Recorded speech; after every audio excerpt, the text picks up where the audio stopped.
about. Like I am right now and mention these things we're not talking about. Hi, everybody! Discuss Tabletop! It's May 22nd, 2021. Oh, and we got sound, too. Oh, I was about to I know, ask, I do made we have sure sound? we have sound correctly this time.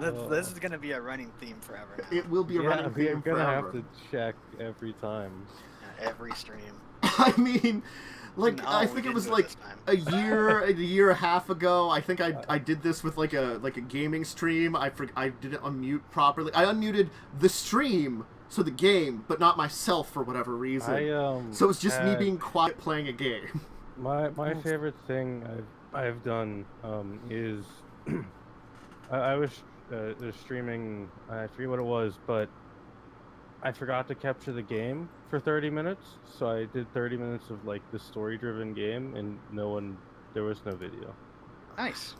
I That's why it helps to have chat, to be honest. Because I missed this. There was a few more small things to talk about on this list, and fuck. Because I Is forgot. it the list that we're not going to talk about? No, It's look. a list of many things. The list of many things. Oh no, is the list getting bigger? It is. Oh no. Uh-huh. You're going to have no time between this and my game. Yeah. Yeah, No, I'm we'll not. just start late again. Don't worry. Yeah, you're the consistent late person, it seems. It's usually like I go out and get food or go to the grocery store afterwards because I'm bad at getting beforehand, before the show, and maybe I should start doing some of that stuff before the You should show. just do it in the morning. Like, Yeah. it's Saturday Yes, morning. I time to should. go to the store. Anyway, a new and improved docket exists, but the things we're not talking about, because there's a couple more on there that I've somehow missed. God. I was talking about that briefly, that we're not talking about USAopoly, bringing us yet another horrible, I think it's another Monopoly. I think it was Naruto, the Monopoly. Always. No. It is always a monopoly. I'm gonna own Hidden Village Mist, and I'm gonna put like I don't 16 hotels on it. Enough about Naruto to understand what any of that means.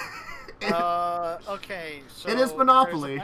There's a bunch of different ninja clans, and they're all like stupidly named, like Hidden Village of the Forest, Hidden Village in the Mist, Yeah. and based off what village you're from, you have like a different specialization, or like, you know, whatever. Like these guys are really good at punching people, or these guys are really good at shadow magic stuff, or whatever. Right. Here's all I know about Naruto. There's an emo depressed guy and someone with a gourd who's voiced by Liam O'Brien. Gaara, that's the Yeah. gourd man. He's Yeah. the sand ninja. He's He got a becomes gourd. leader. Yeah. I've watched a lot of it, but I have not in a long time. And I ended up watching all of it because I started reading it once they went to their like horrible like 100 to 200 episodes of filler. Nice. I did that too. Yeah, so I started reading it, and then I kept reading it, and I read to the end, and I'm like, I guess I should really watch it to the end now, because they're animated to the end of this entire thing. Now you can watch the show about his child. I could. Oh, I could. No, don't do that. I If have. someone had a child with that character. I mean, they the, had the, child the was expected one of the one. better The expected one that had the hots for him the entire time had a child with characters. him. And arguably the better character. Yes. Because stupid what's-her-face is stupid and dumb. Yes. Fair. Other things that we're not going to dive deep into are, of course, I was tempted. It wouldn't. If we had Joe here, I would have, of course, done the Compendium of Equestria for the My Little Pony hell RPG. I mean, freaking My Little Pony is awesome. Let's go. I was tempted for it. I mean, I've watched 3 seasons of it. I don't know how many there are, so... Yeah. I've never seen an episode. The first season's pretty good. Second season, not so great. Third season is kind of bad. I'm And curious I how many just couldn't- seasons there are now. Yeah, there's probably like 4 or 5. I don't know. But like, I couldn't care anymore after the 3rd season. Funny enough, I started watching it as a joke. Because it was when the whole brony thing kind of exploded in popularity. And there was memes about it everywhere. And I'm like, what the hell is the show? And so, as a joke, I went and watched it on Netflix, I think it was. And I was like, oh, it's actually not awful. I think a lot of those are not awful. Like, I gotta say, like, just as a little side, there is, like, some children's programming I can tolerate more than others, like, of the stuff my nieces watched. Like I think the show's ended now, but like things like she liked Sophia the First, which was on Disney. That wasn't bad. It was Never like heard of it. if I remember the Disney cartoons from my youth, like Aladdin and stuff like that. Think of Oh, like hell yeah. a slightly younger, skewed audience than that one. That one was probably for like the 10 to 12 area. This is probably like the 7 to 9 range. Speaking of cartoons and stuff, Yeah. I will mention that Adventure Time, freaking amazing. Yeah, Okay. I agree. Mm-hmm. You look at that and you're like, oh, it's a kid's show. Give And me it an kinda Adventure was. Time Monopoly board. Yeah, we need an Adventure Time Monopoly board. There Come probably on, is USA one. Apple Inc. There probably already is one. I'm going to I admit it. might buy that. They might probably already for my have money. one. I'm not gonna lie. They have How so many many. can I buy with 2,000? Oh. USA Apple froze me up.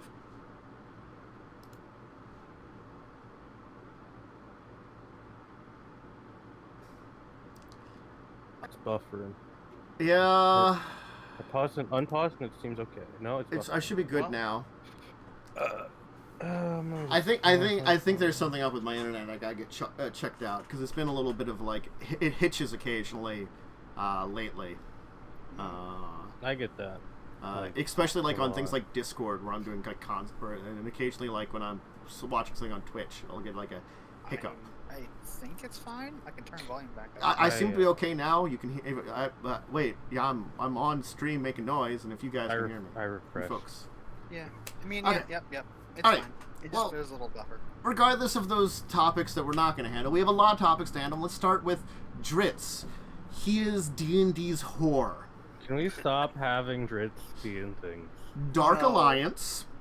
They made an animation for Drizzt. Wait, was it voiced by Hang on. I don't think Drizzt has ever had an adventure with the belt of gender change. That is an untapped market. We need Lady Drizzt. There we go. Yeah. Mm-hmm. But Break yeah, all the conventions or whatever. but they had like a Drizzt animation narrated by Benedict Cumberbatch. That's All a right. name I recognize, but I don't Sure. think I've heard. It's Doctor Strange. It's Doctor Strange. Sure. Oh. Yeah, they got him to narrate a Drizzt animation about his like origins. I don't know how I feel about that. I mean, sure. All right. They've got a new book, the Dark Alliance thing, That new video game. new products like action figures, and apparently What model. the hell? Why does Did sudden someone- like It's the summer of someone buy- Drizzt. I have people? Why has Wizard suddenly remembered this character exists? I bet you the character is on a license, and their license to publish the character information is running out. So they're like, "Oh crap!" And they just sold it to like 20 different studios to like, "Hey, do something with this character." Well, it's like And they're like, Salvador, "Some of them work." who made Drizzt, is still doing stuff. The animation El was written by Salvador? him. Yeah, R.L. Salvador. Oh. And he's got a new book of Drizzt coming out. Like his books are like pretty good, at least the ones I've read. But I feel like I've read Please. some of this. Yeah, stuff. here, Starlight Enclave, written by R.A. Salvador, a Drizzt story, is coming out. a Drizzt story. It's not called a Drizzt story. I called it a Drizzt story. Oh, I wish Oh, it that would was. have been so good if it actually said that. It would have been just the best. Well, it Oh, feels embrace like... the meme. I mean, I kind of feel like it should be. Oh, I'm sad now. I'm not gonna read it now. No. Change your title. Oh, we're such a big influential podcast. Is my title not correct? It should be correct. No. Oh, I no. mean, no. Your I title know. is I know. fine. Oh, I see why you're saying. I should change it. I'm saying we're a big and influential podcast. Yeah. The title of the book. Starlight Enclave, a Drizzt story. Old Star Wars memes. Apparently, though, they had to let people know that the movie that they're doing in the Forgotten Realms, because there's a D&D movie coming out, Oh, is not going to be Yeah. starring Drizzt. Not going to be starring Drizzt. But the Might- TV series they've been working on, maybe not. I mean, Oh no. I'll watch like the D&D movie to see how bad it is. I mean, What it's gonna about- be It's bad. What not about- gonna be as good as Gamers 2. Mm-mm. I'm not gonna get any of this coffee drink. It's... What about a D&D television series that probably won't star Drizzt, but might have Drizzt in it? Yes. 100%, he's gonna be in it. Because they are whoring out Faerun to the umpteenth degree. They're gonna do what they did in Mandalorian, and I'm not gonna say any more if people have not seen the end of that series. Here's like, which I loved, by the way. Mm-hmm. Like D&D. Have fun to do, but like no D&D movie is going to ever capture the feel of a D&D game of your player asking something completely stupid. Yeah. Or just doing some real stupid bullshit that derails it. Like, here's how it should. Here's how the movie should go. Hey, you start your adventure, rips up script. Hey, this is happening now. Mm-hmm. Oh, no. So, it's like, all right, you find yourselves heading into the tavern. There's job opportunities here. And, I mean, I'm setting a scene because I'm talking as like a DM, but like a film version would be different. The party like walks in to, what? Half volume? It should be full volume on my end. I mean, we might be quiet. Is it something? I heard all our voices. Hello. Is my according, voice audible? I can't really turn it up much higher on You can turn OBS. yourself down. Yeah, OBS. If I turn it up a bunch, it's gonna peak a lot. Because I'm at my normal level. I'm at OBS for having people. So I don't know if that's. Sorry, I mean, they don't you need can to turn hear my yourself down a opinions, little. anyways. Yeah.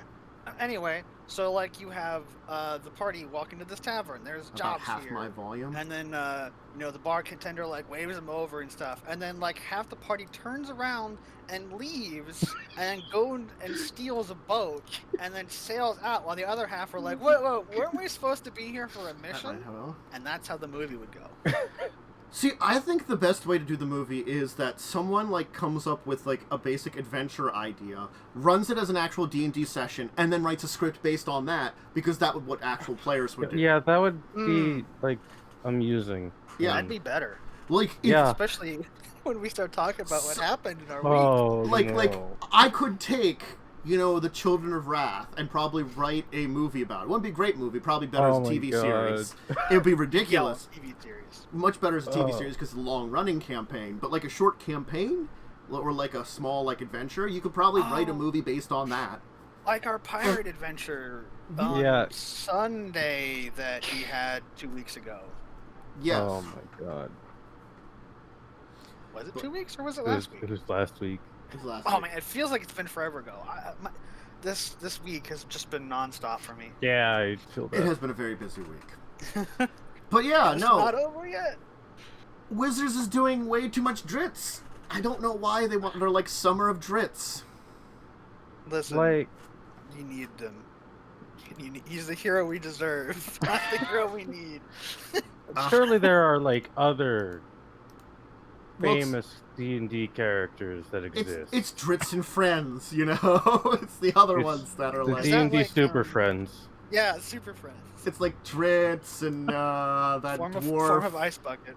And that lady and the barbarian Wolfgar, who's the only one I remembered because I had his D&D miniature, and his panther, and that's about it. And Loth has a sucky magic card. Oh, I saw part of it. Oh, yeah.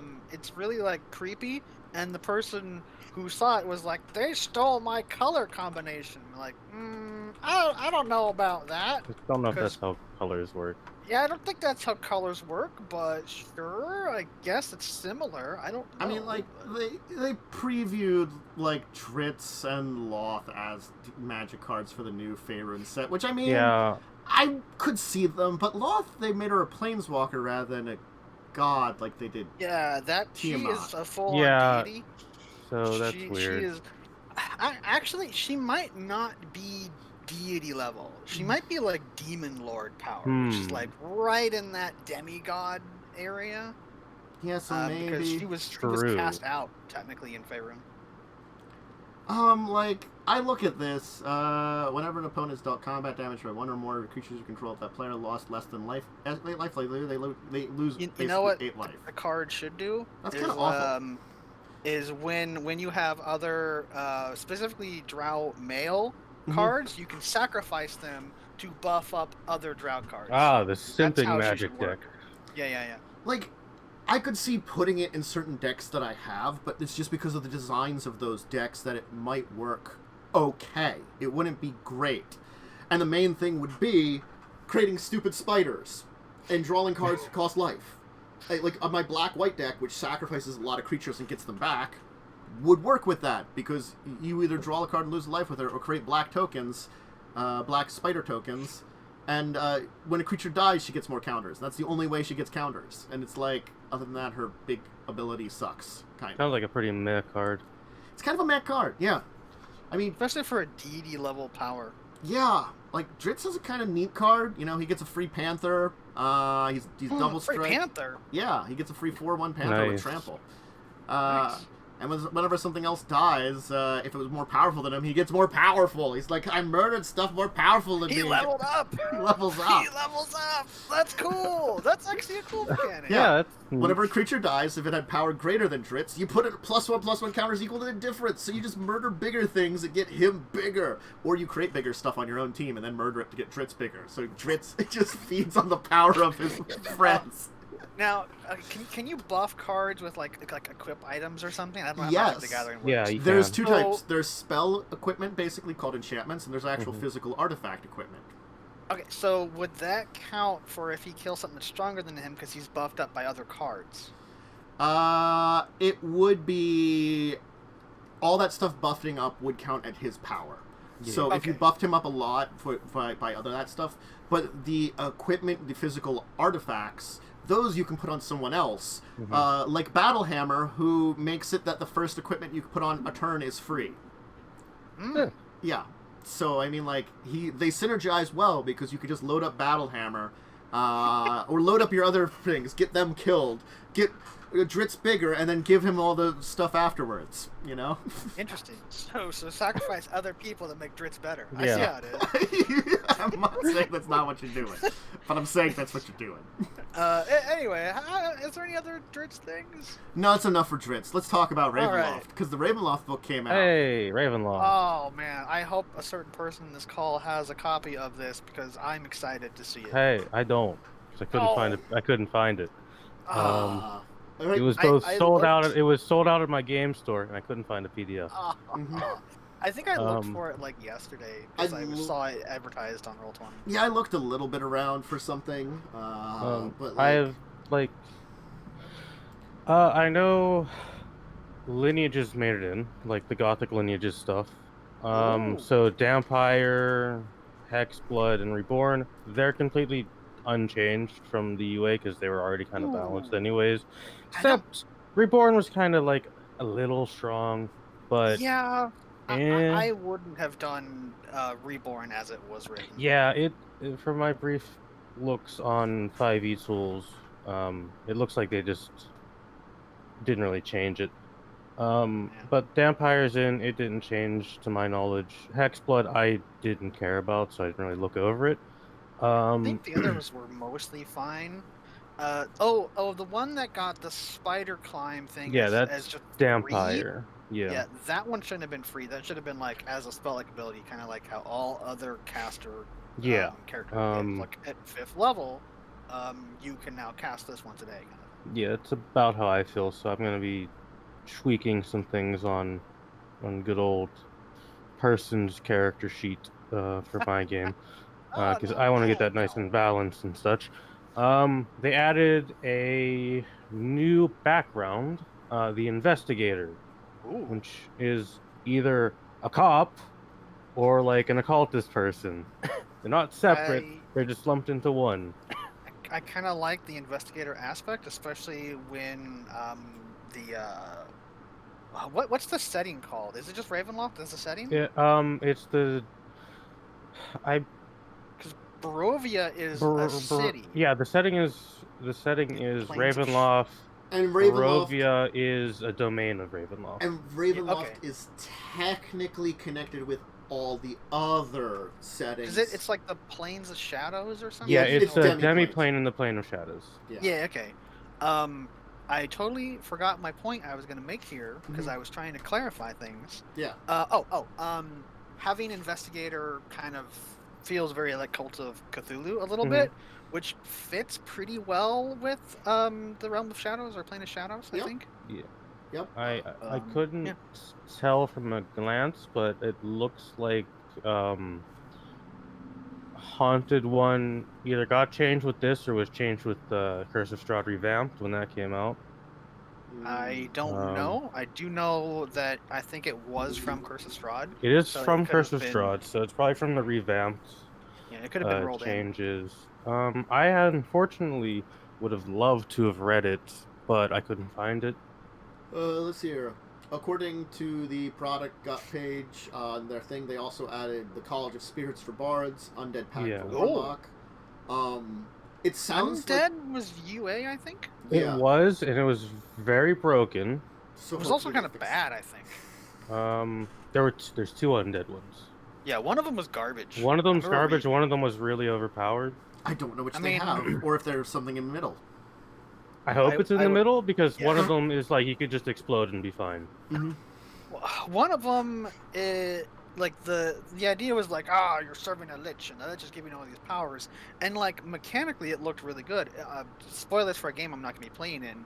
I was looking at playing that, like maybe with DM tweaks, right? And then after I was looking at it more, it's like it's kind of just bad. You could play any other class and be like Let me better see in if I both can theme and abilities. Find. So I was like, I'll just play a cleric instead because that also fits. But I'm not going to be in that game. So The other thing is, of course, it supposedly is giving us not only some more parts of the demi-planes of Dread, which it doesn't really say how much. Yeah, I know there's a lot of domains of dread. There are like 30 something of them. I would be shocked if they have like a ton of information on all of them. They could have a little bit on each. I just imagine a to- little on each, because we already have so much information on Barovia. Yes. Yeah. Because there's a whole book about it. Mm-hmm. Yeah. So hopefully they fleshed out some of the other ones. I'm hoping. They also have rules for creating your own demi-plane and Dark Lords using very horror tropes. So I mean, like custom rules. I'm okay with that if they've got that too. Yeah. I would just hope that they would like. It's one of those things. It's an extensive world that's been created since second edition. I would hope they'd at least add some of that in, Like- if not all of it. They could just rewrite some of the lore, right? Yeah. Like, Yeah. There's probably like 10 of them that are really good, and the rest of them I don't know. You Eh, could just mention them. Yeah. like passing glance over some of them. Yeah. I mean, like, Ravenloft is a cool idea. I like horror. I like gothic horror a lot. I would love to run a Ravenloft game that isn't Curse of Strahd. Yes. So this will be a book that I will get at some point. I feel like it's a book I might experience in some form or another in a certain game that I'm playing in. Definitely on a certain day. not. It has Oh. a brand new adventure in it too. Oh, They say that, so I'm interested to Um, see like what that'd be like. But it might you know, be a one-shotty level adventure though. I'll be honest. Me not getting this is completely on me because like I forgot it came out until like not that long ago, and I was like, I could try and see if I could find it, and then I couldn't. I honestly remembered because a couple of weeks ago when I was like looking through the news and releases of D&D, I was like, oh hey, that's coming out soon. You know, Yeah, but I remember people advertising it a whole bunch, like I think this month or last month, and then like when we were playing D&D yesterday, when I was like going through, it was either Wednesday or Friday because that's when I was playing games. I noticed that Roll20 was like, "Hey, you can buy this now." I'm like, "Oh, cool! I think it's it- out." I think it's because I have like a month subscription to Roll20, and I don't see the advertisements anymore. So I think that's why I just forgot it existed. Yeah, I got the ads. It was on when I was like picking from like the what game are you want to play in. It was on the right side with the little like blurbs of like buy these books. I mean, yeah, Ugh. Ravenloft is cool. I love like the idea of just a straight gothic horror world that isn't super edgy darkness that I have to do a lot of work to clean up. And honestly, like, I could probably do Curse of Strahd. However, there are certain people I would not want in a Curse of Strahd game, given actions that have happened, because I know what they will do at that stupid temple. They will Oh. take too many deals and ruin it. Maybe I don't know if I talked about this. There was Puffin Forest did a Curse of Strahd game, and they did a bunch of summaries of like what the party did, and like these little like 15-20 minute episodes. And it was like a 6 to 7 part thing over like the course of the entire adventure. It sounds like they blasted through the adventure pretty quick though, so they were very like task oriented. Yeah. And then they had a sit-down conversation with Puffin and the DM. And apparently it was like one of the first times that person had DM'd. So they were talking about like, oh, I went to Reddit and I found all these things and I changed certain things. And they one of the things they changed was the deals, because they didn't like how they worked. And when they were reading up about the module, there was a lot of people on Reddit were like, yeah, I wouldn't do the deals this way. And so they had like, this is how I did the deals.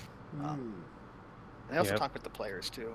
If I would run Curse of Strahd, I would probably have to make a bunch of changes just because there's things I fundamentally don't like about it.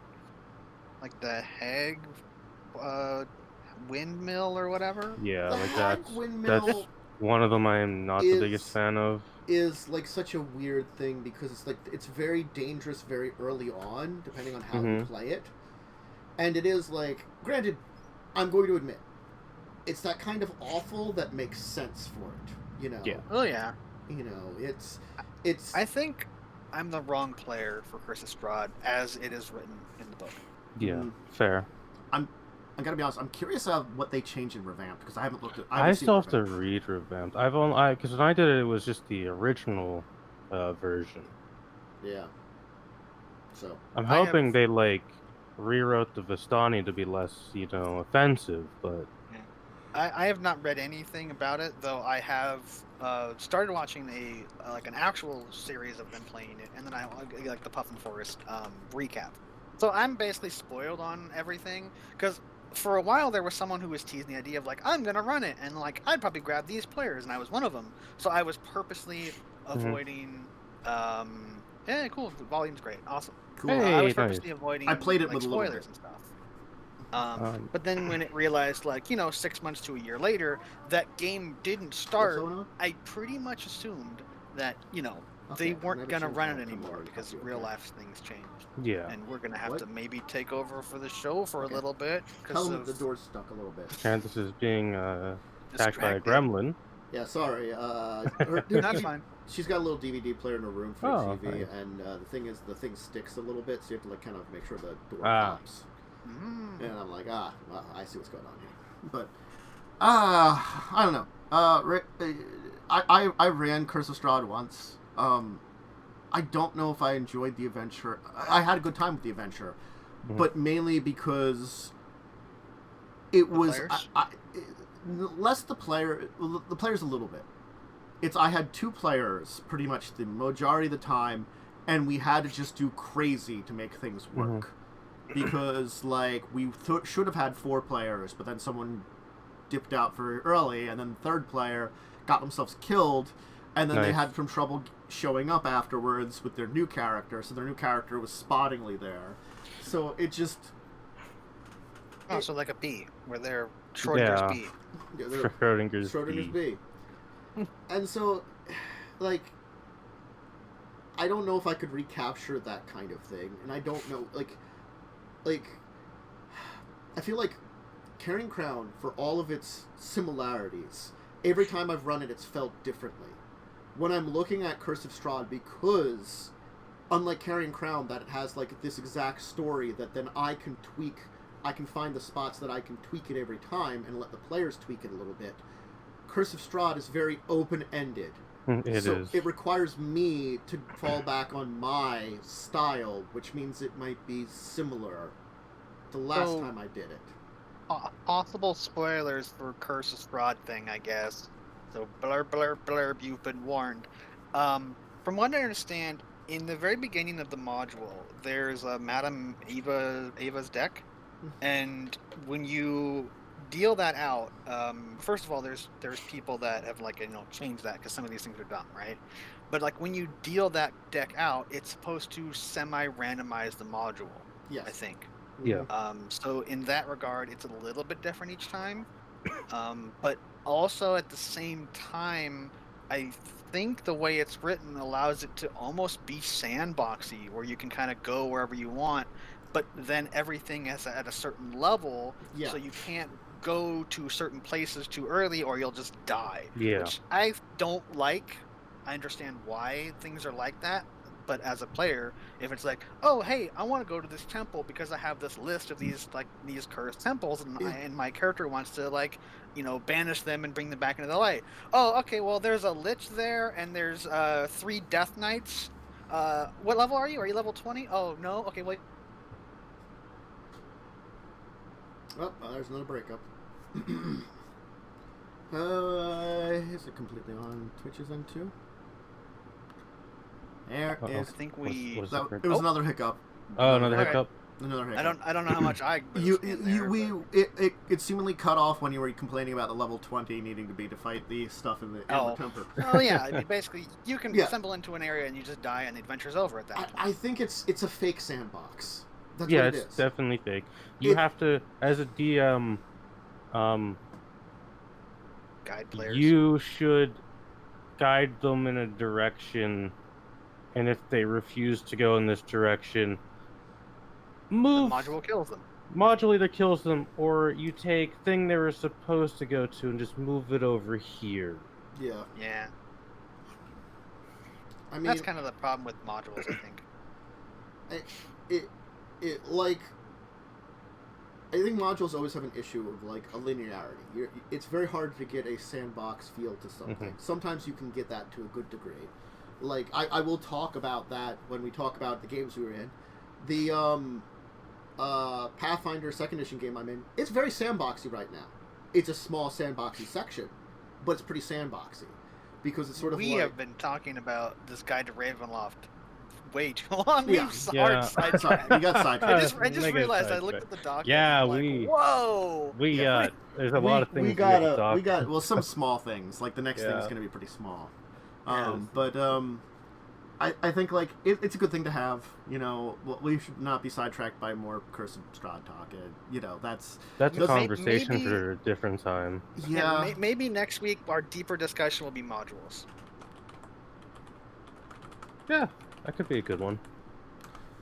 Then I've put on the list modules and pre-made games as a new topic on the list. All right. Yeah. The list expands. It grows. Hey, anytime I can get out a new one. Anything is content. So, Humble's having another Pathfinder PDF bundle. So, I mean... Is this first or second, or both? 2nd edition. There's not a lot of 2nd edition stuff, is there? There's 5 books, maybe? I'll put the link to this one here. I will look at it. It's got the core... For $5, you get the core rulebook, Little Trouble in Big Absalon, which is the Kobold one, the character sheet pack, a couple of the tales, which I think are books, a couple of Pathfinder Society adventures, the first 2 of the Extinction Cursed Adventure Path, and some flip maps. Is this... okay. So when you go pay for $15 or more, then you get the Bestiary, Lost Omens World Guide, a whole bunch of other things. The next 2 in the Extinction Curse Bloodline, some more flip maps. More maps. $25 or more. Game Mastery Guide, Lost Omens, Gods and Magic, the rest of Extinction Cursed. So now you have the entire adventure path, more flip maps. Even more map packs. And for $35, you can also get a physical bestiary. Yeah, before you'd have to pay for shipping, but it's all the true. PDFs, and then you'd have for basically $10 plus shipping, you can get a physical bestiary. Which, I mean, I have one, but again, I've said my story. I got it for the same price as a normal one, but I got the deluxe one because people overstocked. This it is actually cheaper to get it off of here than it would be off Amazon. I'm sure. There you go. Yep, this is a lot of PDFs. $10 cheaper to get if you want a physical Pathfinder bestiary. This is $10 cheaper than Amazon. Yeah, and all the And you get a lot of stuff. You get a lot of well. PDFs. The thing is, And... I got their last one, so like I have most of this. So like it's not great for me. Because again, no, but like for me, who doesn't own any of these things? Yeah. For the core book. Yeah, I mean for $5 you can get the core book PDF plus a bunch of other stuff. But goes to a very good charity. Yeah. So like I'm glad that Paizo does this.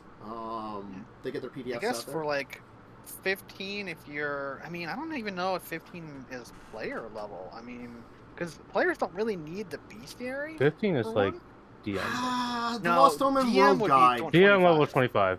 15 Yeah. is like kind of 15's middle because bestiary players can sometimes want to get an idea of too. Oh, if they have like pets or something. Yeah. Or right, summons. companions and shit. And you also get an idea of like how some of the systems work for enemies and stuff too. I do recommend, even though you don't try to memorize it, for a player to at least read through like the bestiary and get an idea of some things, because it's the difference between like sometimes your player will know, your character will know more than you as the player will know. But if you as the player has at least a basis, you can act out your thing. Like, you know, there's going to be some general undead your character is going to know about, and you, if you're not familiar with the bestiary, you as a player might not know them when you're like, oh yeah, you're familiar with that, and you're like, great, I'm familiar with it. You know, that kind of thing. This kind of came up a little bit in Friday. I won't talk too much about it because, you know, we'll have our whole section about that.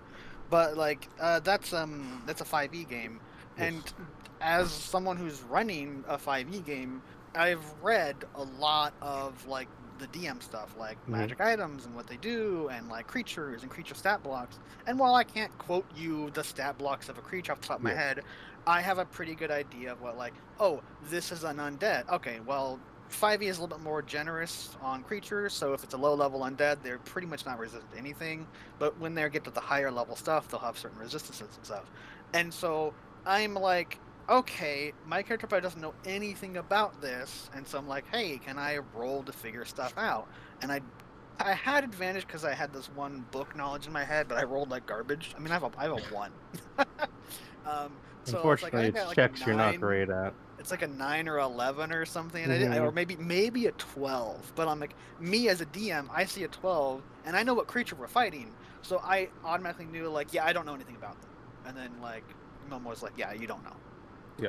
And so yeah. Albert makes a point that you could certainly, you know, give the PDFs to someone else if you wanted the physical book, and you already had a lot of the PDFs too. You know. Yeah. I'll be honest, I'm probably gonna buy this bundle. Physical book, maybe. I like having books on my shelf.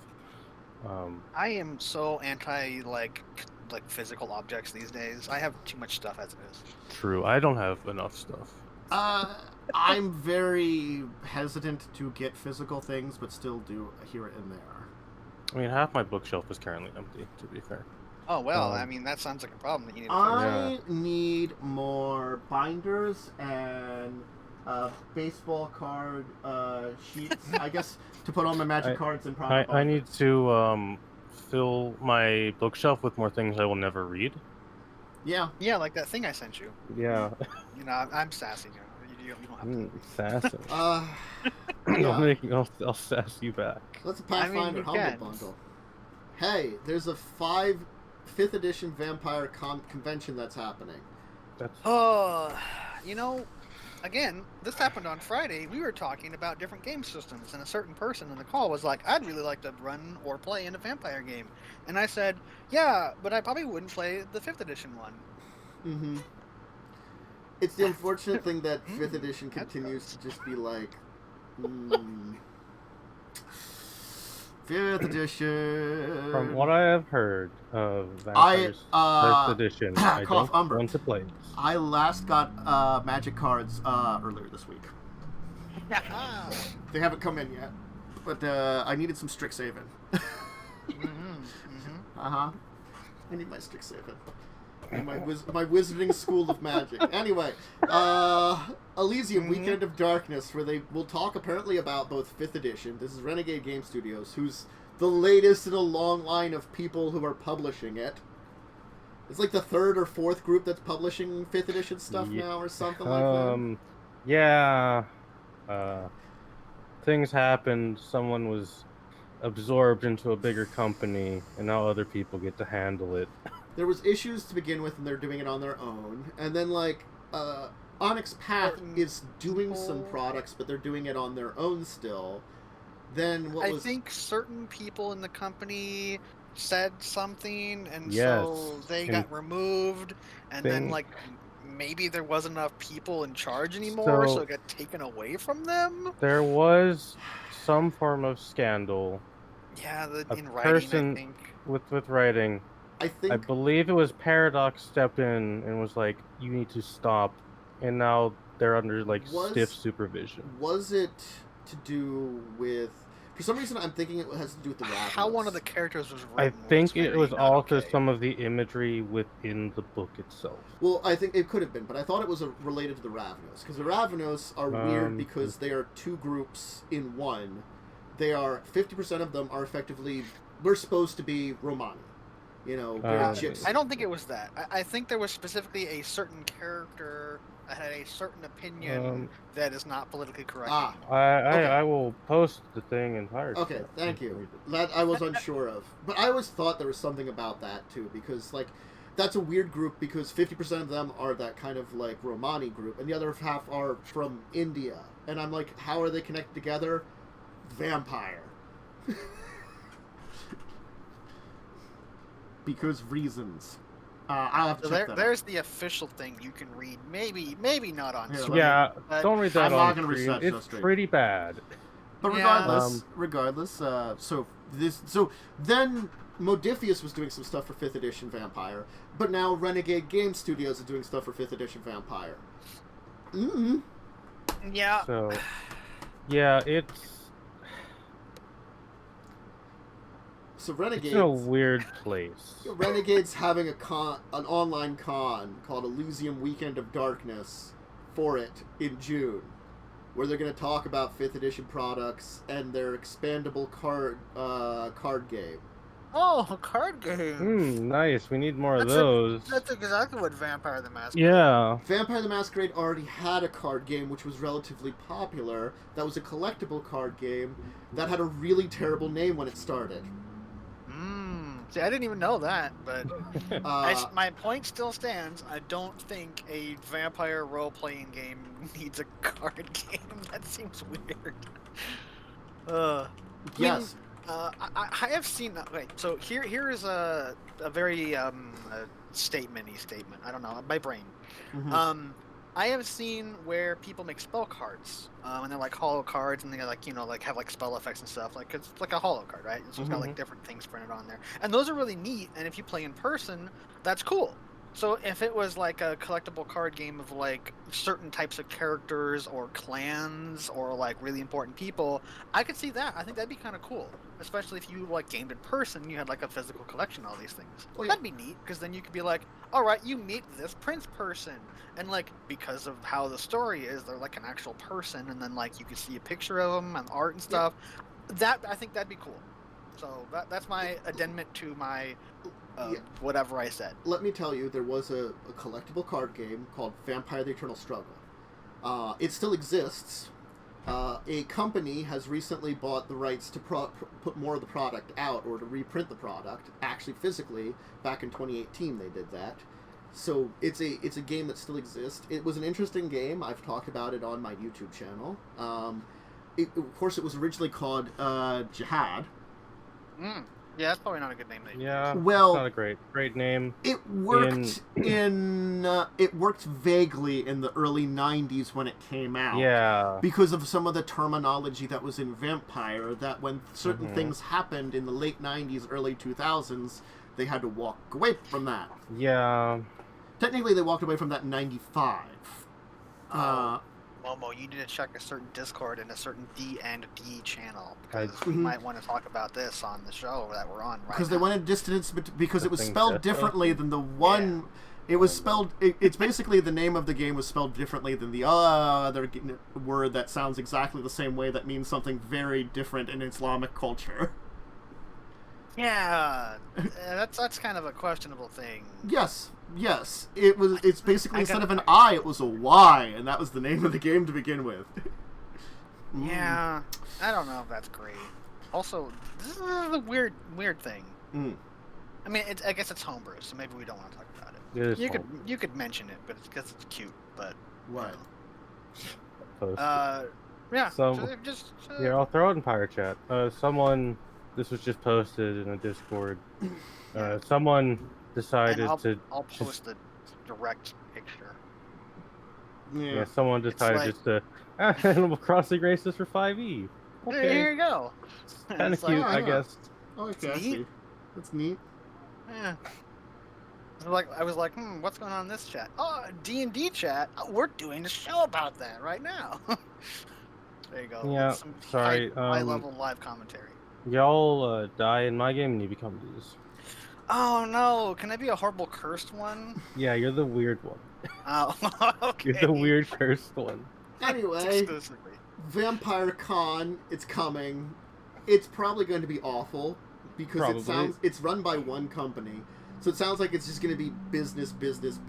Like, there are actual vampire, World of Darkness conventions out there. You know, like in Europe, there's a really big one. The problem is, those are at least run by a lot of different people, and people show up and do things. You know, Welcome, new citizen of the Empire. Hi, Blaze. Howdy. Hello. I type it, you know. Thanks for the sub. But just, when I saw this, it was just like, more badness of 5th edition. Yeah, for everything I've heard of Vampires 5th edition is just don't play it. Yeah. It's Hey. like, I think it's fine, but I think the focus is not what I would want from a vampire game. I think that's the yeah. the, Mm. the consensus we came to. Yeah, I think I agree on that one. Like, it's not a bad system overall, and, like, there are certain decisions they've made story-wise I like, and other ones I dislike, and that's the same as always things, you know? True. People make story decisions on a big scale. The problem is these are big-scale decisions, so they're very hard to play around unless you play around them in your game and use them that way. Or you just know? ignore them. Yeah. Which, I gotta be honest, I will ignore that, like, a huge chunk of the stuff they made decisions on. But that's just me. The rules, it's a different focus. I think that's the thing, is they switched completely from the political focus to the inner beast focus, and then made the political focus something you could add in there on top of that inner struggle. Where I have a preference for vampire games that I like the political struggle more than I like the internal struggle. Like, I gotta be honest, like, if I look at my vampire characters, they have acted as if they could be vampires, and they've acted relatively, well, human. They've done some things as vampires, but nothing so awful that people wouldn't do it. Like, they haven't had to struggle because they haven't been, like, one of the extremes. You know, they've been kind of middle of the ground, and when you're middle of the road, you don't worry about that in normal vampire. They never had that being a thing if you're middle of the road. You know? Unless you're like terribly evil, or you want to be a lawful good paladin, that I don't think you really have to worry about a lot of it. No, it doesn't come up a lot. And if you're smart and don't do stupid shit, which they haven't, you know? Yeah. The 5e1, I feel like it puts it like on the front stage, and so you can't just ignore it because it's part of the rules. And, like, I'm fine with if someone else, because I just don't like it, if someone else wanted to run a game that was not 5th edition and centered around the struggle between your own humanity and had you make a lot of choices that you worried about that, I wouldn't mind that kind of game where they're presenting the choices that make me question that, rather than forcing it. Yeah, And I feel where like it's part of the story as opposed to part of the rules. Yeah. But anyway, we should move on. We got more topics to cover. And we've got a Horizon Zero Dawn board game by Steamforged Games, which are miniature groups. So it's probably got a bunch of miniatures and stuff in it. Miniature gaming. It's Everyone got loves some it. miniature gaming. The Horizon Zero Dawn is a pretty good game. Yeah. Yeah. I have personal opinions that or whatever. Mhm. You know, everyone has different tastes. I think overall, I think it's a really good game. Yeah. Board game version, I don't know. Yes, it's probably fine. Sure. I mean, I like the video game.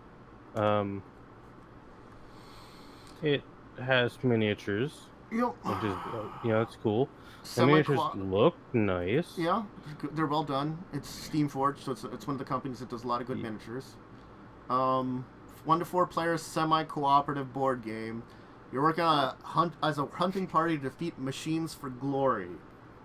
So it's basically Monster Hunter. Yeah, Monster Hunter, but they're robots. Yeah, it's Monster Hunter. It kind of is Monster Hunter, but you're robots, because I guess it's like, you're still working together, but like, you could be like, I got the final blow. Ha-ha! That kind of thing. I guess that makes it probably better than having it focus on the hunts and be more Monster Hunter-y, as opposed to like how the video game is, which is more of a narrative story, right? Yeah.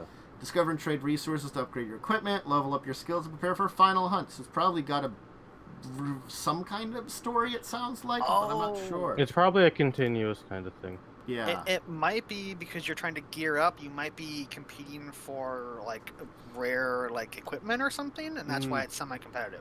Yeah. So like, I'm gonna get this really awesome bow, and there's only one really awesome bow. Yeah. So if someone gets it, then you have to get something else. It could be something like that. I mean, like, this is a game that I never said like I wouldn't play, and I think they have a PC port now. There is. Yeah, it's up on Steam. Yeah. I think it's good. It might be in my wish list. I don't remember if it was in my wish list or something. I can't remember. I think I had it there, but I will do what my character does on Wednesday, but instead of looking at objects on Google Maps, I will just go to Google Steam, and I will search things. I can actually talk about that game because we finally had it for once. Wow. But man. Yeah, this board game looks neat. Yeah. I mean, that's the best I can say about it. It looks neat. I mean, I am getting into the opinion of not everything needs a board game. I agree. Yes. But it feels like that's the money ticket right now because of a certain thing that's making people want to stay home all the time, which means people need things to do at home, and board games are one of those things. They are. Especially since this is 1 to 4, you could do it with like family or close friends, like a couple of people that you can meet with in the house, because you can somewhat do that now. So it's like, hey, come over. We can actually do something. We can play a board game. The thing I was looking up was percentages. 80% overall, 91 for recent. So pretty positive. People really like it. It's a really good game. Yeah. In my opinion. I don't know how good the port is for PC, but I do remember people playing it on PlayStation, and it looked good. Yeah. Yeah. That's I quite the actual enjoyed it. game. Robot dinosaurs. Everybody likes robot dinosaurs. It is Robot Dinosaurs, the video game. Yeah. I mean, once you know why robot dinosaurs, I think that's kind of cool. Yeah. But spoilers, I'm not going to say. Play the game. Yeah, play the game. It's good. This is something... Okay, we're going to wait on the Kickstarter. Okay. Atlas Games came out with a free-to-play, print-and-play social deduction LARP for Among Us. Oh, for fuck's sake. No. Okay, listen. I know Among Us is really popular. There you However, go. Among Sus. Oh. The name makes it worse. Oh, it's too punny. My brain. I'm just taking psychic damage. You just took psychic damage. You're welcome. I mean, I get it. Like, how popularity Among Us is it's still fairly popular. Mm-hmm. But also, like, well, there's so many better social deduction games, like Werewolf, which is very simple. Freaking Town of Salem's been out forever. Yeah. Like, and like, I have to admit, like, there are certain like things like, I don't think, you know, I don't know if I could go and, because like I didn't play a lot of it. I don't know if I could play regular Among Us now because I've occasionally watched people play some of the mods. It's like watching modded Among Us has ruined normal Among Us. Yeah, like I liked playing normal Among Us, but I'm like, now if I'm going to play the game, I'm going to play like what is it, like the Town of Us is the one that Town of Us. Town of Us. That sounds awesome. There's a some pretty interesting shenanigans happening there. It's all chaos, but it all makes sense somehow. I believe the description that I've heard is if you activate pretty much everything, not pretty much everything. There's some limits to it, but still, there's so much chaos and overpoweredness that it like comes back around and balances itself out, because it's not just one thing is overpowered; it's everything is overpowered. So you just don't know what's going to fucking happen. Here's the thing about that list as well.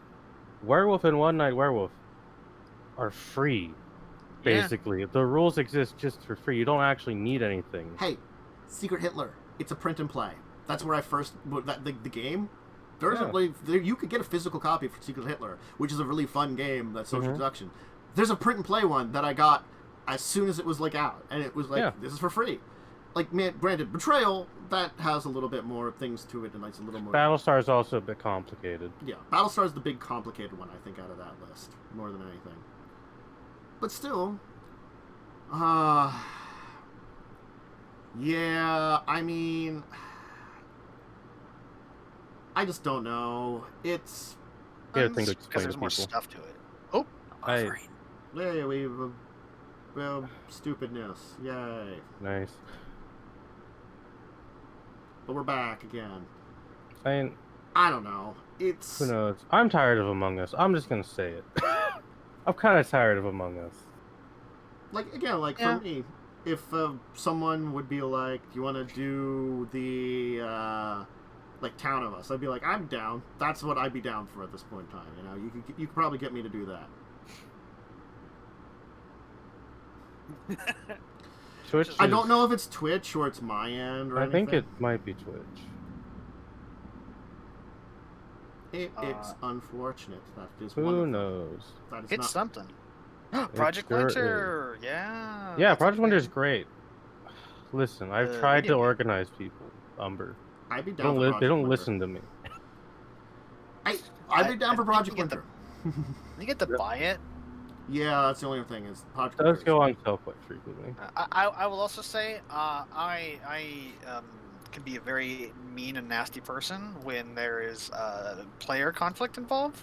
So I tend to avoid those kind of things because I can get very salty, and I don't like being that. I think I've hit the point where like people don't like playing Project Winter with me because I'm too evil? I'm too good at playing innocence. And also there's I don't know, every time I played it with Jess back when she was a living person, she would always follow me when I'm evil, and only when I'm evil. And I just always feel bad, because like, you're like a little puppy. I don't want to do it, but... You leave the puppy alive unless you can't. Oh, what else is there? I have to scroll back to find the docket. Yeah, you can hit docket again, and it'll happen again. But Among Us is thing that exists. Transformers, a deck building game. Because apparently they're banning a Transformers deck building game.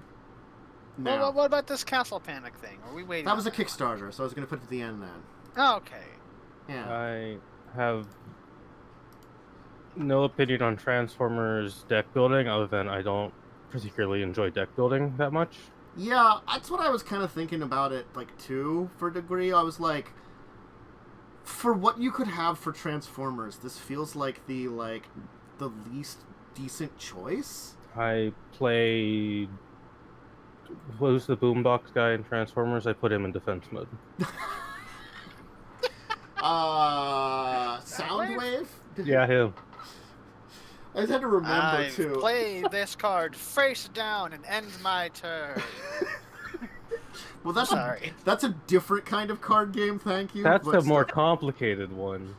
No, it's really simple. You just gotta believe in the heart. No, you just have to, like, take, I have to find a magic deck and do this. I just have to go like this, with a card deck, and be like, and it's like, pull it out. Yeah, there you go. Ha-ha!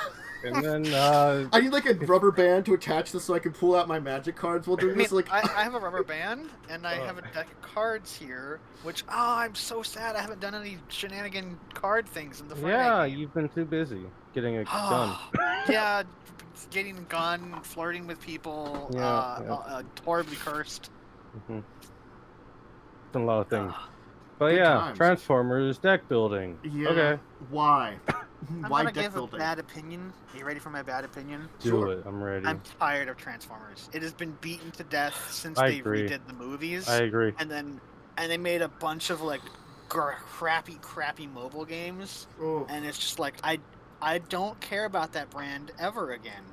The thing And is, I used to love it. The thing Was is, like, Transformers the one specifically created to sell the toy?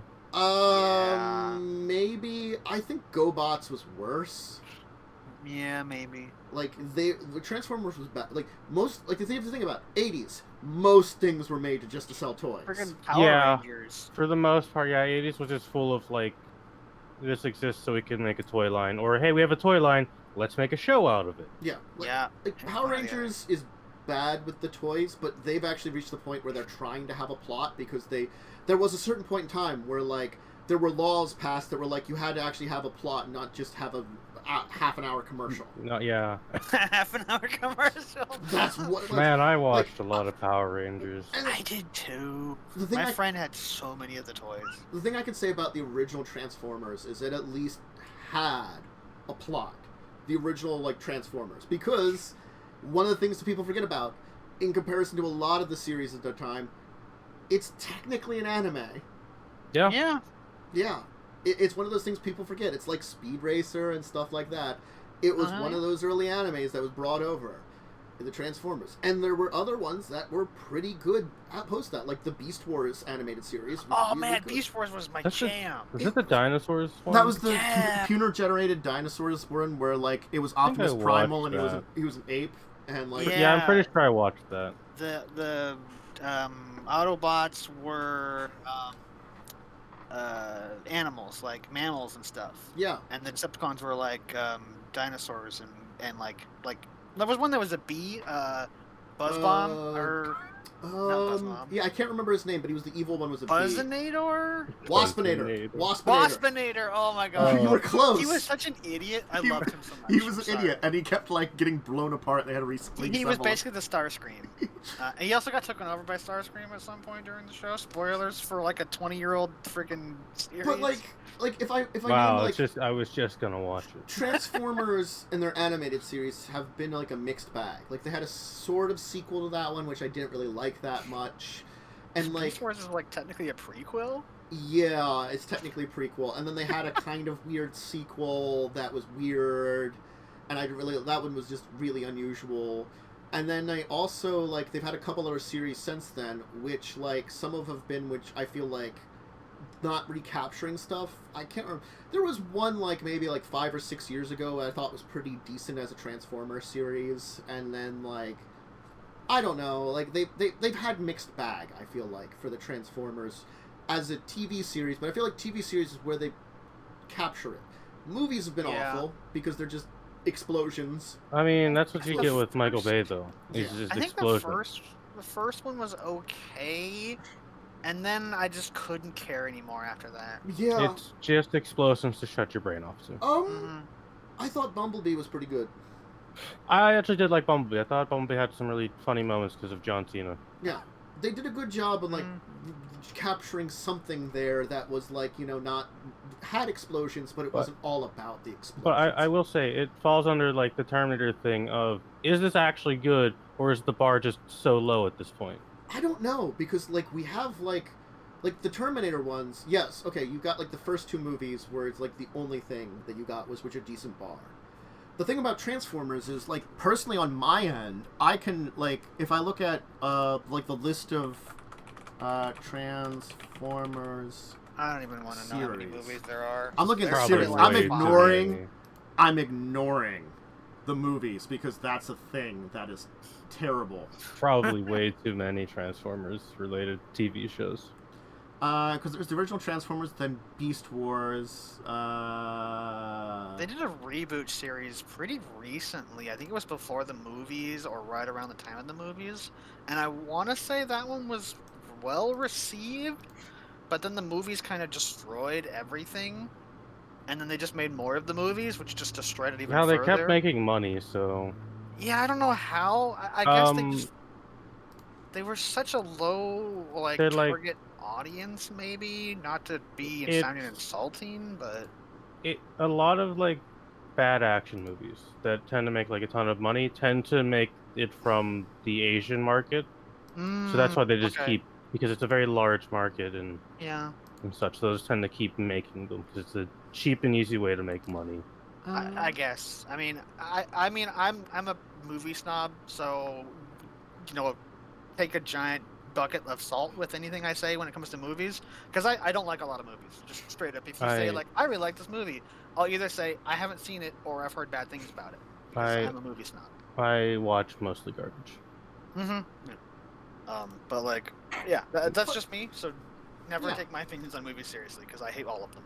Again, like, I think it's like they've done okay in animated series in comparison, and Yeah. like that's where if you go to their animated series, like some of them are probably worse than others, but I don't think any of them are necessarily bad for the animated series. Like so it's sort of like that's kind of your like bar, and they never kept that bar with anything else they've done with the thing, and I think that's what's terrible is that like they should just stick to the animated series and the toys based on them. Yeah. Well, actually, maybe not. Maybe in this case, this is a low bar. They should just stick to the animated series and the toys based on them, and call it a deck builder, and not make a deck building game. Yeah, let's make a deck building game. Maybe in make the era where there's too many deck building games. Maybe make a miniatures game. Fucking people would pay a bunch of money. That could be interesting. Actually. Big robots beating the shit out of each other. Yeah, like original series. Think about it. A Transformers miniature board game. I think that would actually be better because you can have the little actiony thing, and then like, oh, you're fighting Megatron. That would actually be more interesting than a deck builder, I think. Yeah. Yep. And you could have like, do original series and people would love it, and you get the nostalgia trip, and it would be like, oh man, you freaking using Optimus Prime to kick out Megatron's ass, bitch. Yeah, but I think that'd be more interesting. But cardboard is cheap. Yeah. Cardboard is cheaper, but they could, and therefore they have a higher price or higher overhead. Is it? Is the proper term for it? Profit chance, things like that. Profit margin for each product because they can sell it at the standardized price of $45 for this cardboard. Exactly what number says. Yeah, just give me that. Yeah, I could see that being really cool. Yeah, there you go. I agree. For people that don't see chat, it's a BattleTech style Transformer miniatures. BattleTech is great. Yeah, I think that'd be pretty cool. Let's talk about Castle Panic, because Castle Panic is this is going to be our Kickstarter for today. I love the game Castle Panic. I'm going to be honest about that one. It's a favorite board game of mine. I don't play it a lot, unfortunately. It is a it's either cooperative or semi-cooperative, and this is a deluxe edition, which is making everything a physical miniature. Oh. So they have mega funded. What is it with these Kickstarters that are like instantly funded?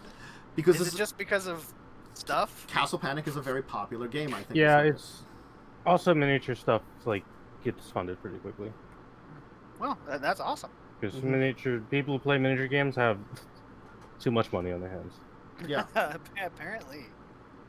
So, like, normally the game is played by, you have, like, these little cardboard standees of walls and towers, and then you have, like, a bag where you shuffle up, kind of like a tile bag, except you pull out monsters from it and put them down. And the monsters each have, like, a health that you turn the token with. Oh. Now, they have bases that rotate to track damage. I see this. And everything is a physical piece. Neat. It looks as though they're doing both the normal one and Wizard's Tower expansion. They should have cards, yeah. Yeah. Like, all the cards have new artwork. The cards were really simple art for, like, because each of those were the monsters, which kind of had their own, like, rules, and then all the players work together to fight the monsters. Basically, it's like, the idea is it's a horde of monsters is attacking, and you have to hold them off. And, so, like, there were certain rules for setting up things. There's a lot of stuff in this. There is a lot of things. Yeah. And you can get even more, it looks like, if you pay for the extra. It might have more things. It might be they've organized them differently. Much. They have, like, there's a wood version? Oh, man. The Castle Panic, Oh, for wooden 350, you got the miniatures. Castle Panic Deluxe Edition, everything in one box. The game includes all new art, wooden tokens, plastic castle pieces, plastic monster miniatures for Castle Panic, the Wizard's Tower, the Dark Titan, Engines of War, and Crowns and Quests, plus the Playmat. There are expansions I didn't even know about for this one, I've got to be honest, that they have stuff in here with. I knew about the Wizard's Tower, and that's where I ended. I'm just going to say that as a person who, like, I don't own it, but we have a laser engraver, and we can do, like, wood things. I know from a business standpoint how much some of those things go for, depending on how complex you get. So the fact that wood things are in here, now I don't know if they're what they're using, you know, they might just be doing like a punch out or something, which would be probably cheaper. But like, there's art and color and stuff on them. The wooden monster tokens, I think there's 25 of them, if I'm seeing that. That is some serious level of like quality. Yeah. Just, yeah. dang. It's pretty neat. It's pretty neat. There's just... New weapons? Man, There's so much in this. There's a lot. oh my god, I just like trying to look through this stuff you There's got. so in many here. things. I don't have the money to drop on this, but I mean, this looks like something that should drop money on, because Yeah, this actually think- looks really well done. I mean, I don't live next to anybody, so I could never play it. That's- Yeah. I'll just say that. You just pull it out to impress people. It's like, by Yeah, the just way. like, I bought this. Let me put it up on my webcam. Oh, look at all this. Yeah, that's really cool. Apparently, you can play it solo. You can play it Solo. solo. Neat. I can't remember the exact rules for playing solo. One player against the entire monster army, cooperative. All players are on the same side and will win or lose together. This is the purest co-op version of the game. Master Slayer, all players on the same side, but each player keeps the monsters they slay as trophies worth victory points. If the players win, the player with the most victory points wins. This mode introduces new strategies to keep the game the most points for yourself, while denying points to your quote-unquote teammates. I did air quotes, but I don't have my camera on. Yeah. See that. Overlord. One player plays as the Overlord, controlling the monsters and releasing them onto the board as they work to destroy the castle. Their players are still cooperating against the Overlord to defend the castle. This mode puts a brain behind the monster army. This is really cool. Yeah. Yeah. Like, I always played cooperative because I think that's my favorite. The Monster Slayer was always an interesting idea, which you could do, but I personally was more like, just let's play cooperative. But, like, the Overlord was added in post any of the freaking expansions I got. Yeah. Oh, man. There's so much to this. Yeah. There's, like, you just, like, look at some of these things where it's, like, all the wooden stuff. Oh, no. Is that Will friggin' Wheaton? It probably is, because I remember... Damn you, Will Wheaton. He did play it on tabletop, because I was like, it was soon after I'd gotten the game, which I remember he played it on tabletop back in the day, many years ago now. What year was it on tabletop? 2012? Good Oh, lord. man, I don't know. I got this before the Wizard's Tower came out, so I think I got it in 2010. I got this game. There's actually a timeline in here. Yeah, that I had to look tells up you the when all timeline. stuff was I was glad I released. looked up. I did look that up. I got this back around the original time it came out, because again, it was before the Wizard Tower came out, and then Wizard Tower came out. That's like 2009, 2010. That's then. when I got it. Well, I can say, like, Jeez. safely speaking, I can say, I remember getting the original Munchkin back in 2001. Man. Or was it 2002? It was like 2001, 2002.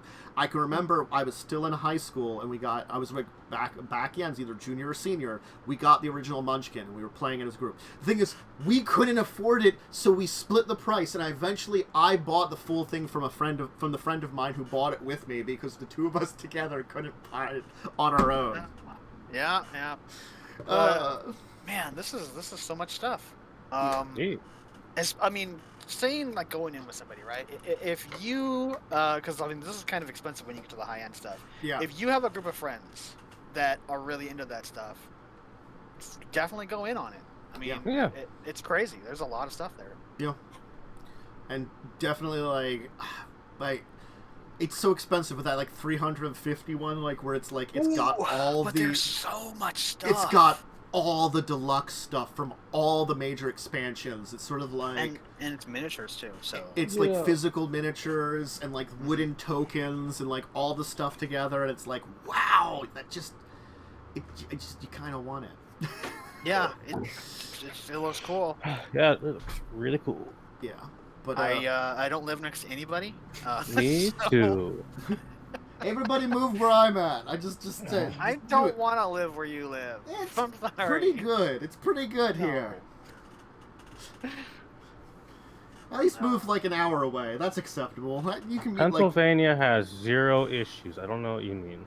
I'm gonna type this in because I have the ability, so I don't want to scroll up anymore. What do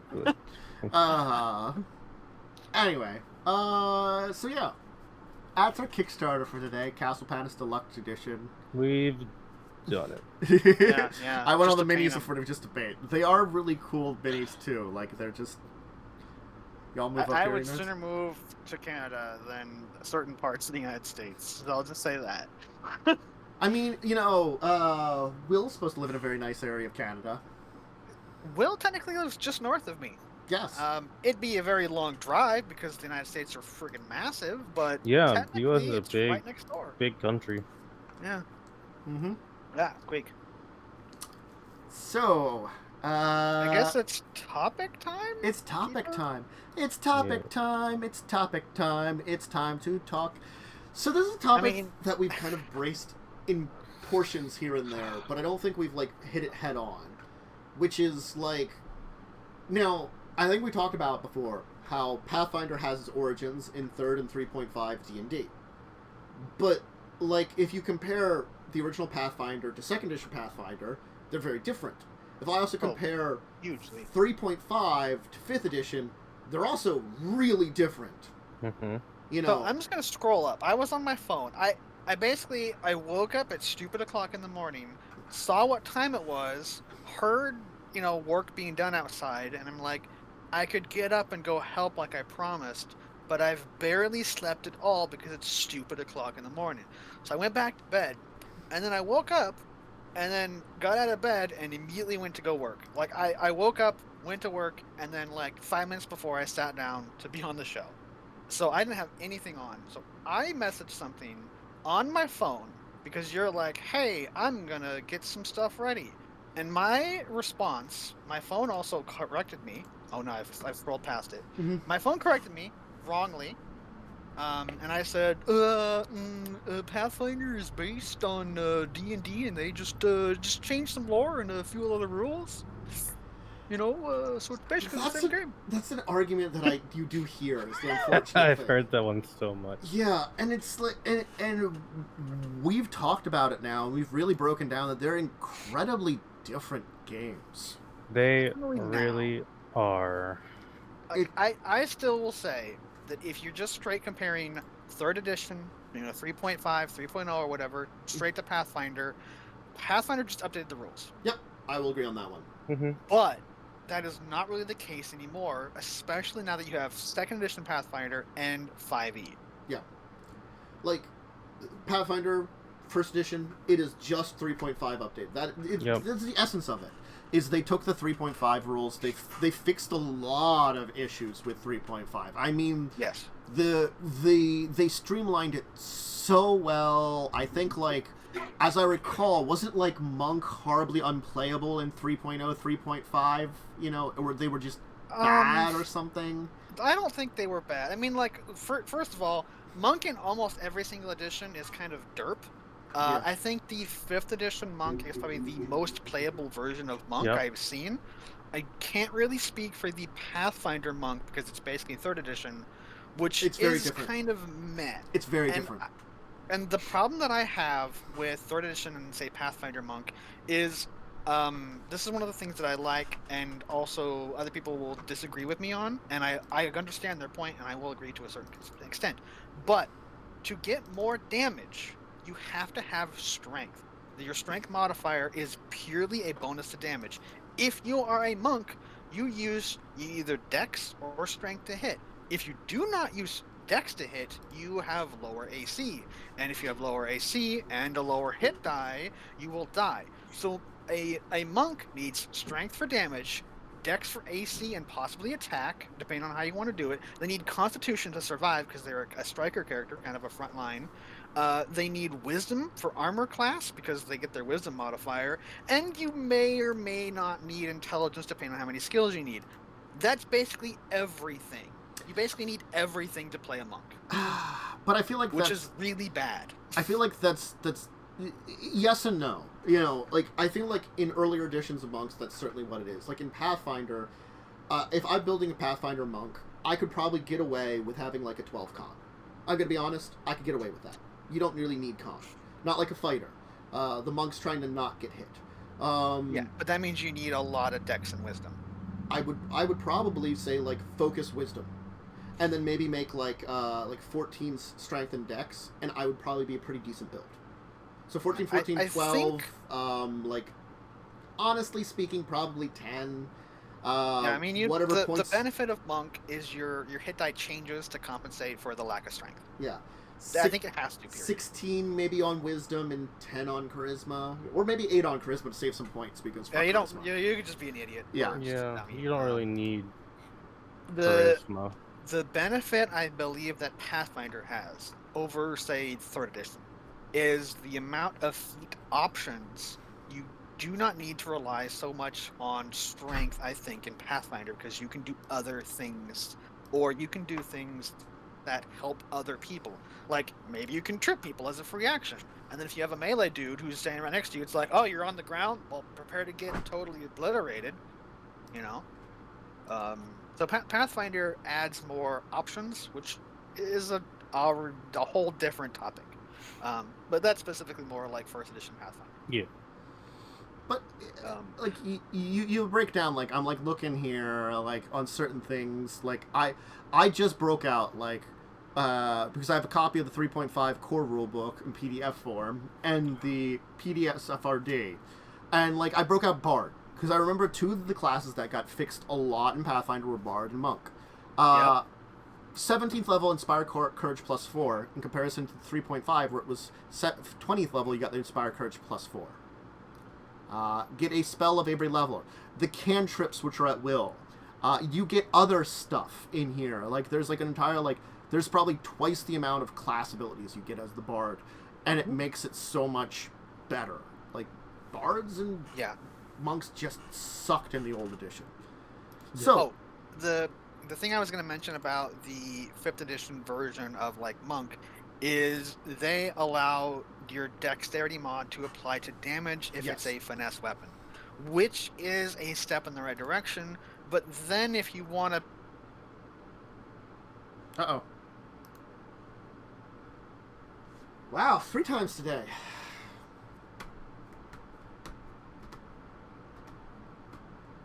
Oh, we had a 3rd one. Hey, we're back. Hey. A 3rd derp. I don't remember where I was talking about. The 5th edition monk. 5th edition monk. You were talking about. Yeah, 5th edition monk. I'll start over. Wow, 385 frames dropped with that one. Woo! Nice. So I don't know where it cut off, so I'll just start over. In 5th edition, you can take your dex mod and you can add it to your damage as long as you're using a finesse weapon, which monk fist punching can be finesse. Slight correction to that. It's not finesse. It's a specific list of weapons. All simple weapons specifically. Yeah, but ranged weapons and finesse weapons, you can use your dex modifier, and then monks, you can use fists because I don't think your unarmed attacks are normally finesse, and monk makes them finesse. The way monk is, you get your martial arts, which lets you don't need your strength. Basically, monk still needs strength, but it doesn't come up that much. It's mostly just for the saves. Yeah. You don't really need strength at all on a 5th edition monk, unless you are doing a certain type of build that would use strength. Yep. And that's where I was going to go into the fact that it makes dexterity more valuable as a stat overall in 5th edition because you get damage and armor class from it. Now, granted, you have to be wearing lighter armor, but there's less penalties for being a dexterous character as far as like damage output goes. Oh, yeah. Where, like in Pathfinder and 3rd edition, you would have to have something to boost up, like rogue sneak attacks, you know? They're a lot stronger in older editions, but that's because they kind of made up for the fact that you didn't have a lot of strength and things. Yeah. There were different kinds of balancing factors, and I think, like, we're going to exclude 4th edition here, because I feel like 4th edition is its own discussion that I don't think we've really broached, and I think I want to do like a small like adventure with that with some folks at one point in time, just so that we could broach the topic. I don't know enough about 4th edition or even really 2nd edition Pathfinder to speak from any type of authoritative position. Yeah, which that's one of the things we can talk about when we talk about our games for the week. We did do a test game where we started working on 2nd edition Pathfinder, so that's good because then we got a better idea. Like, I have an idea about it, and I'm hoping, like, get people else an idea about it, because it's a good system to talk about. Yeah. But, like... It's different. It's different is the thing, too. And I think that's... You gotta look at each of the systems very differently also. Like, I've always said that, like, if you compare first level characters from all three, they are very different. I think the weakest of the characters in first level characters is definitely your 1st edition Pathfinder. Mm-hmm. Yep, I agree. You are a little better than an average person. Yep. Yep. You might be slightly more like you're the guy who has maybe a heroic destiny, but you haven't earned it yet, so you're nowhere near it.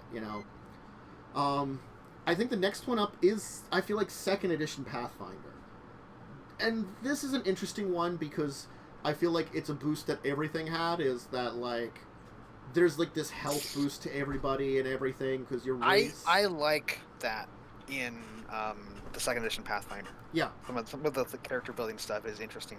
Yeah. It makes you a little tougher, probably, and probably a little tougher than your average NPCs, because they do say, like I read up on it, is you can just take simple NPC stats, or if you want like a specific NPC, you can build it like a character. But most of the time, you build like... So it's like, this is like an issue, just side note, 2nd edition or 1st edition Pathfinder, all the NPCs were effectively built the same way as characters. That was pretty simple like that. NPCs in 5th edition built as monsters. 2nd edition Pathfinder, both. You're like... Because isn't, in 1st edition Pathfinder, you can either build them straight as an NPC, or not an NPC, as a character, like they have levels in Fighter, and you just follow regular level up rules. But they also have NPC classes, which are not as powerful as the full-on player class. Yep, they have NPC classes. So they could be a level 10 warrior, which is not the same as a level 10 fighter. The level 10 fighter would be quite a bit more powerful. Yeah. And in 2nd edition Pathfinder, they kind of do both, where they're like, if you want just generic things, they got rules for just like generic NPCs that you can use that are kind of like the NPCs in 5th edition. They're just that. But they're like, if you need a specific villain, rather than having to worry about something like that, they're like, just build a character and they make him a villain. They're like that. They're like, they make the unique and interesting NPCs the ones you build, and the ones that you're just generic ones, generic.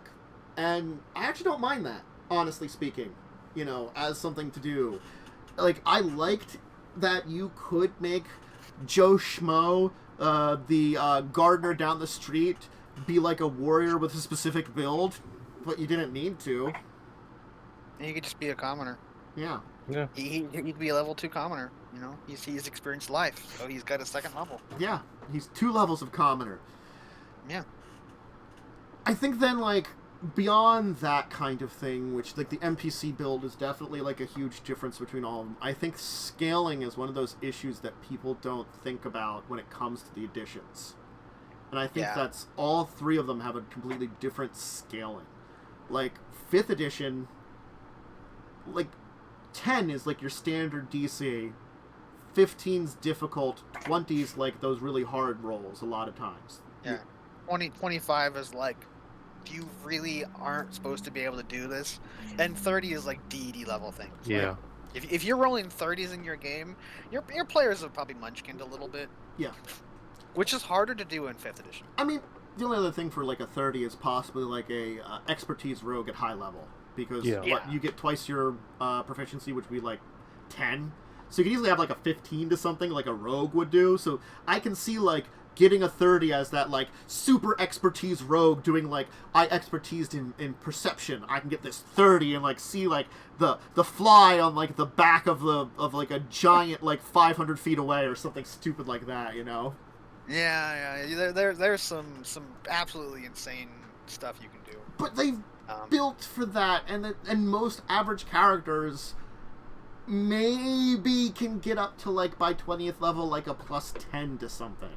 Maybe. I can briefly talk about my Friday character. They have a lot of ones in things, but they're also a rogue, sort of. Complicated. They're kind of a rogue. So there's a lot. I have a lot of skills because rogue gets like 6 proficiencies or something. And then the proficiencies that some of them I took benefited like my wisdom modifier, my dex modifier, so they're really high. I've got like 6s, like 5s and 6s in a lot of my skills, so I'm really good at those. I can also just roll a 2 or a 3, which happened a lot this Friday, and just be like, nope, I don't know. Yeah. Yeah. And I think that's the thing about the scaling there, is that because it's a system that puts you forefront of being like very heroic to begin with, you're able to possibly do these things very easily to begin with, I could roll that very difficult check of a 20 early on. Now, granted, like the advantage-disadvantage system is really good at tapering that and making it be like, not only do you have to roll 20, but you might have disadvantage to that, It's something that, like, If you're doing something super crazy and insane, the DM be like, yeah, sure, you can do that. Roll me with disadvantage. Yeah. And then, like I want to do a backflip and unlock this door at the same time while avoiding the fireball that's exploding. Cool. Roll with disadvantage. Yeah. Also, give me a dexterity save. It's like, give me a dexterity save with disadvantage, and a check to poke him on the door with disadvantage, and probably an acrobatics check with disadvantage. Look, you got a lot of disadvantage. You're doing 3 things at once, so 3 checks. And if you were like a level 10 or level 12 character, you could still technically succeed all of those things and be a total awesome badass. It's unlikely, but you could. Yeah. Then you kind of get to the Pathfinder system where, like, when I say, like, 30, that's, like, your mid-level difficulty. That's, like, 30 is, like, the 20, I feel like, is kind of what it is. Or maybe not. Maybe, like, 25 is, like, the 20. Yeah, but there's 20, more like that. 20 and 25 in Pathfinder, and I'm more thinking of first edition Pathfinder. I know that translates a little bit to second. Yeah. Not quite as much. Yeah. There's no comparison between 5 and 3. But like I feel like 20 in Pathfinder is where you actually start like learning things. Like a 15, which is pretty high for 5th edition, is like the barrier to entry in Pathfinder. You really want to be looking at 20s to 25s. And like the honest truth is, like, there are things that are like 30 in early adventures. Now, it doesn't, which is kind of crap. It doesn't. I mean, you can do it, but it doesn't mean you can't do it. It means you have to like do all these little tricks, like working together, so that like a couple of people give you +2s, and like maybe like use books that give you bonuses. But it's you have to gimmick to do that, and it feels really bad to do that. I mean, I had a character. I mean, I had like our first edition Pathfinder game. I have a character who's a rogue, sort of. Again, I don't know why this is a common theme with me right now. Yeah. Mm-hmm. And they have like a +18 to their stealth check, and that's a part of certain benefits of the class and race. I think maybe helps that a little bit, and it being proficiency or not proficiency. Proficient. Yeah. I get a really stupid bonus to stealth. I can easily roll 30s for stealth checks. You roll 38. Like, yeah, I can roll a 38. That's absolutely insane. Well, and we're level 9, 10? Yeah. 8. 8? 8? You're level 8 still, aren't you? I thought we leveled up to 9. You're leveling up to 9, I think, at the end of the adventure. Oh, okay. It might be 8. Yeah. But yeah, I mean, But- you can do that crazy stuff. But it's the thing that, like, you consider that, like, especially things on skills, because skills and, like, base attack are, like, the two things. Yeah. Like, base attack, full bonus, fighters and stuff have that. So we're not going to talk about the other classes, because they're probably not going to be attacking as much melee and stuff. They're mixed bags, you know? They get equal to your level, effectively. And for skills, if you're maxing out something, you get equal to your level plus 3. So, like, just by doing that very simple thing, which is really easy, you have 11 before your dex bonus, before any miscellaneous bonus, so that 18, it sounds like a lot, but it's probably not for 8th level. You could probably get a lot higher. If you have easily by level 8, you could have a 20 dexterity. That's 5 there. That's 16. And there's other feats I could take. Yeah, I could have feats, 20 magic to items, 25. A trait, you know. There could be so much that you could have. But yes, you could have 20 to 25 at 8th level. I could easily have way more stealth than I do. It's not what the character was made for, Yeah. but like if I was really going all out, I could make a character that's basically never going to be detected through normal means, which is ridiculous. And that's kind of neat in Pathfinder, but it's Pathfinder kind of bad. Pathfinder has ways around it too, because it's sort of things like scent. You don't have a way to stealth from scent. You know, that like as soon as something has scent, it's sort of anything magical. Magic things, you know, specialized visions, tremor sense, things like that, blind sense. Yeah, blind sense. You know, those can get around it, and there are creatures that have very good vision. That like dragons will always have because the dragons are just ridiculous anyway.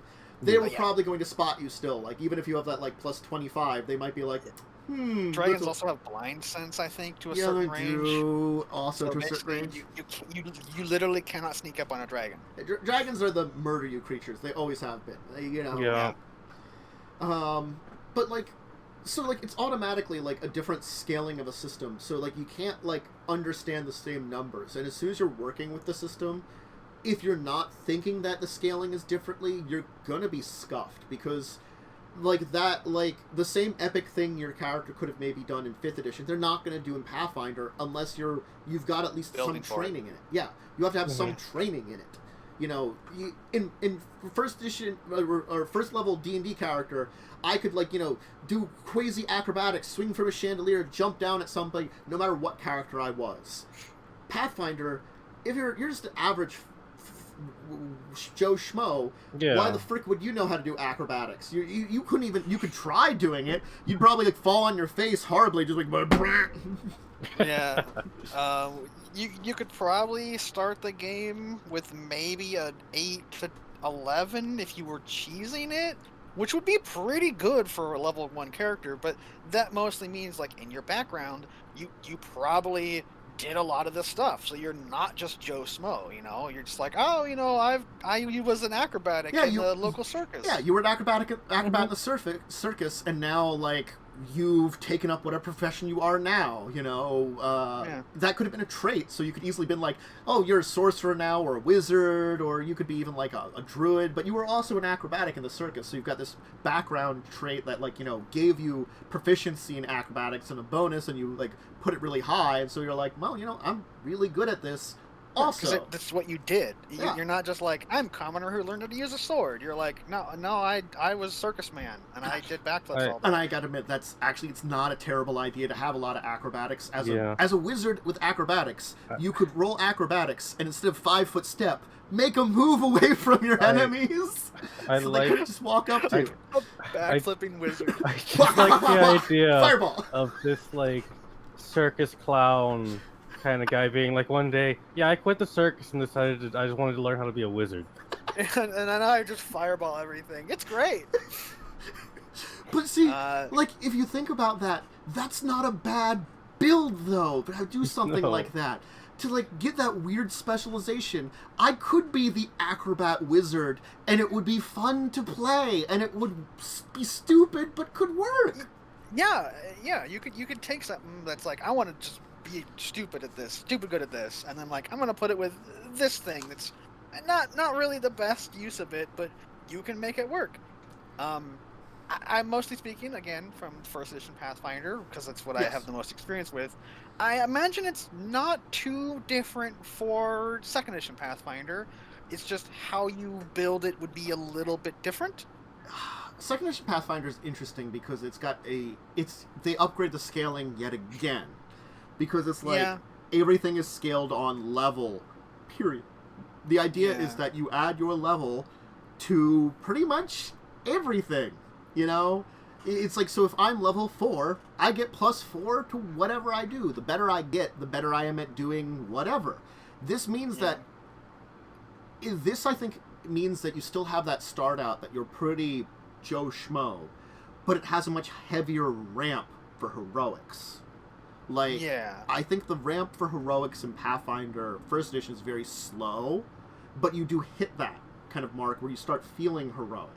You know, maybe around like 5th level, you start stabilizing where, like, yeah, now I'm a hero, or I could be a heroic level character.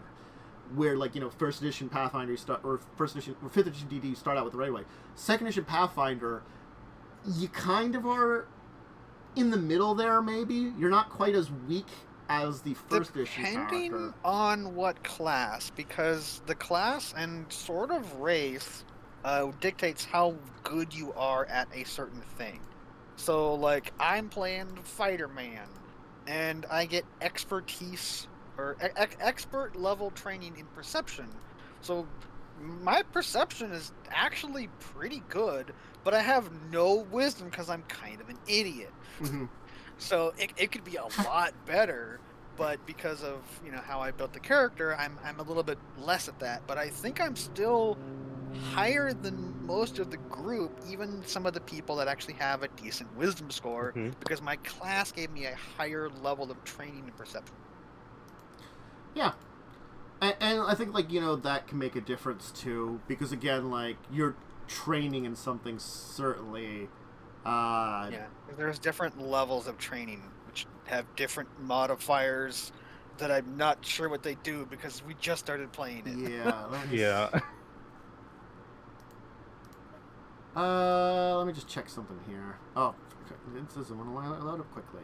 You're just gonna open up the game? Well, I opened I'm- up my character because that was. I'm easy also for me to looking check. at my character sheet for that game currently. Oh, I haven't opened up anything. Like, what the hell was your perception? I think it's like a 5 or a 6. I also have a 5.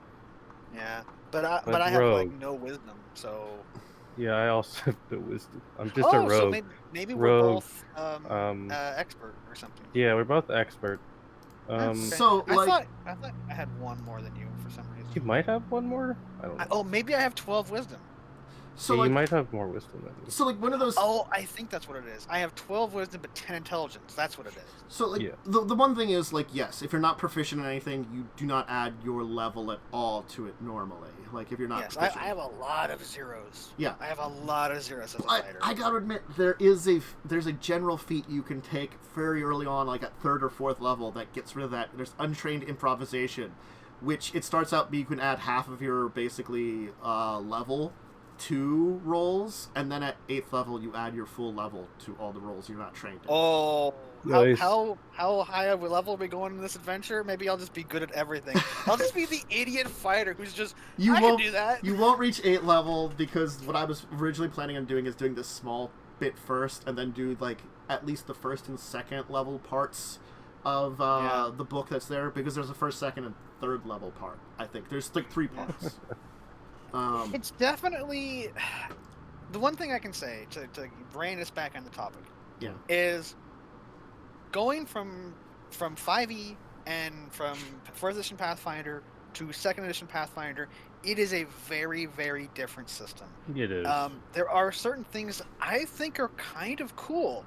There's also other things that either A, are worded stupidly, or B, I don't like.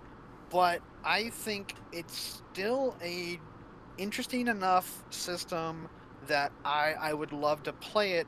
And then, if like for like a lot of things, is when you start playing a lot with people, you will start getting homebrew rules. Because it's like, they're like, I like playing this way more. And usually you end up playing with people that you have similar interests in. So, like, I have rules for my game that, like, I like these things. I think they make 5th edition better, so I'm going to use them. I'm playing in a couple games with Momo. Momo's like, hey, you know what? I like those ideas too. I'm going to use them. So, you know, if we end up playing a lot of 2nd edition Pathfinder and we start realizing that this is good, we like this, we don't like this, we may change them a little bit. Kind of bend the rule a bit. Well, Yeah. there are little things here and there for it too, like okay. Here's something that I forgot all about. Your hit points. I didn't realize you always get max hit points. Oh, I love that change. I hate rolling. Yeah, my bard, I'm looking at it here as because I get 8 from being lizard folk, 8 from bard. I have 62 hit points with my con of 12 hit points. at 6th level.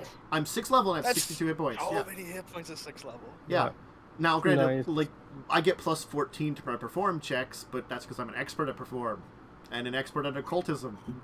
I'm also training a shit ton of stuff as a lizard folk, but that's besides the point. The magic items in 2nd edition Pathfinder, this is like an entire side tangent. I think they're interesting the way they do magic items a little bit.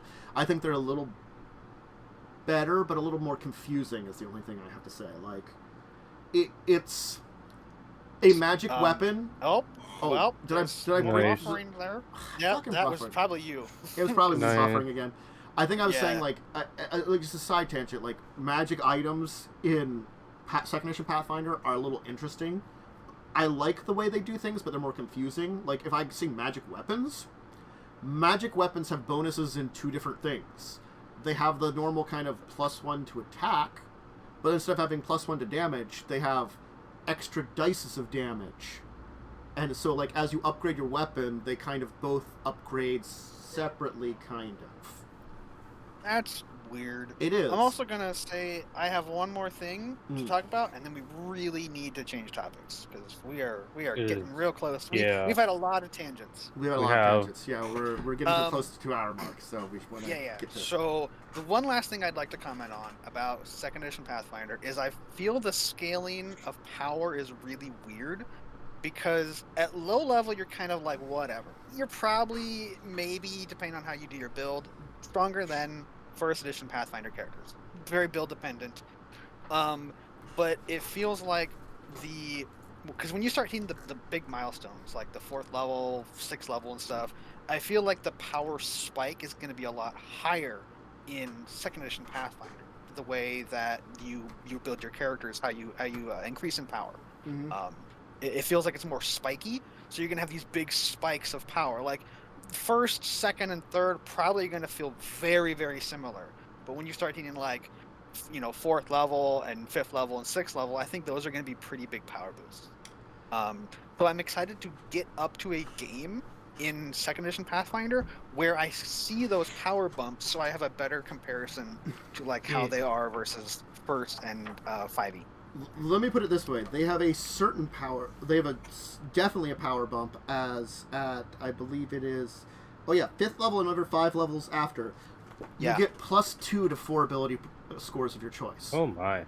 Yeah. Now the one exception to that is if it's an ability that is 18 or above, it takes 2 points to get a +1, I believe. Yeah, so you get a +1 instead. So it's when you Yeah. with Okay. now granted So spread you these- could have. I think the natural thing is you could get to a like 22 over the course of your character getting to level 20 if you focus on that. But all of your ability scores are going to be good. Yeah. Because you're getting that's where I feel like that's a big bump in like a power spike. Yeah. But it's also shifted back a little bit later. So instead of being 4, 8, 12, 16, it's 5, 10, 15, 20. And I think the other thing about it is, like, if you compare the power scaling overall, there's this weirdness that the bonuses you get, if you compare the bonuses you get between all the editions, like, Pathfinder, you get a lot of little bonuses, right? Yes. 5th edition, you get some bonuses, and they feel chonky when you get a bonus, but there's less of them that are optional. Yeah. Mm-hmm.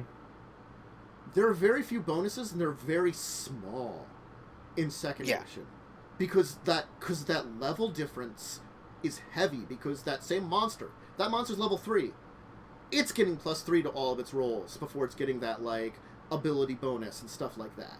Level matters more in second edition Pathfinder. So yeah, level matters a huge amount when comparison. So those little boosts of like +1s here and there make a big difference.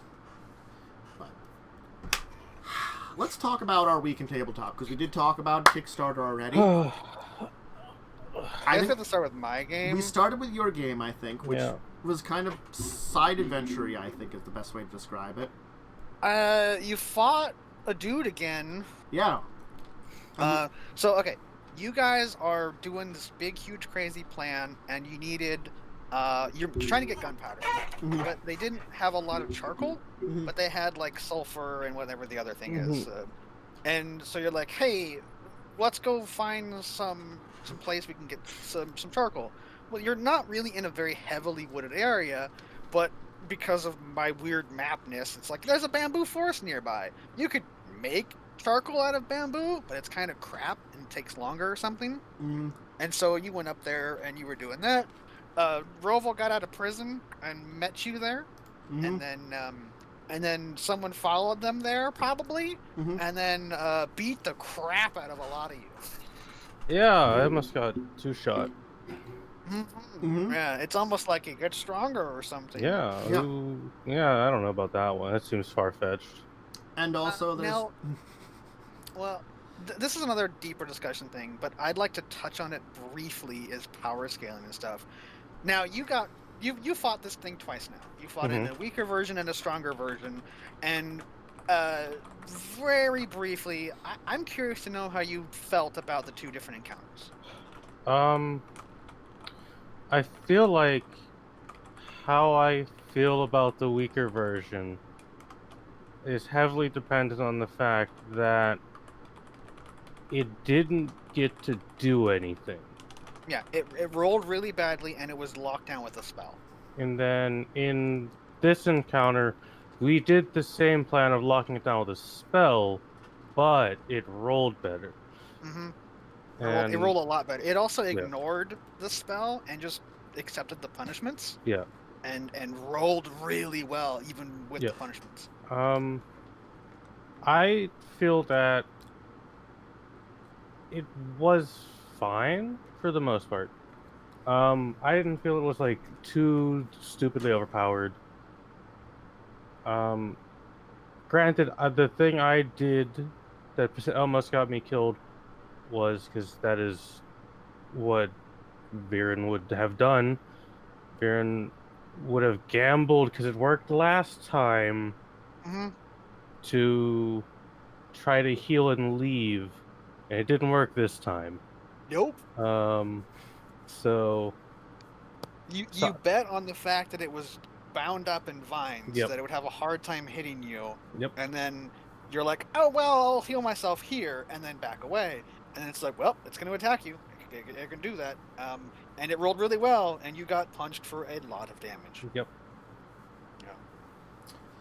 I think the thing about that like session is like, honestly, I think I wasn't feeling great that Saturday, like after my like trip or something, because like my brain was like fried until like halfway through the making of the or was it that it was the week before you started doing that, and I was fried at the end of the last session? I think the last week you were like low power mode. I think you fell asleep at the end of the session. Yeah, you fell asleep two sessions ago, and that's why I'm like I can't remember getting to the place where you were.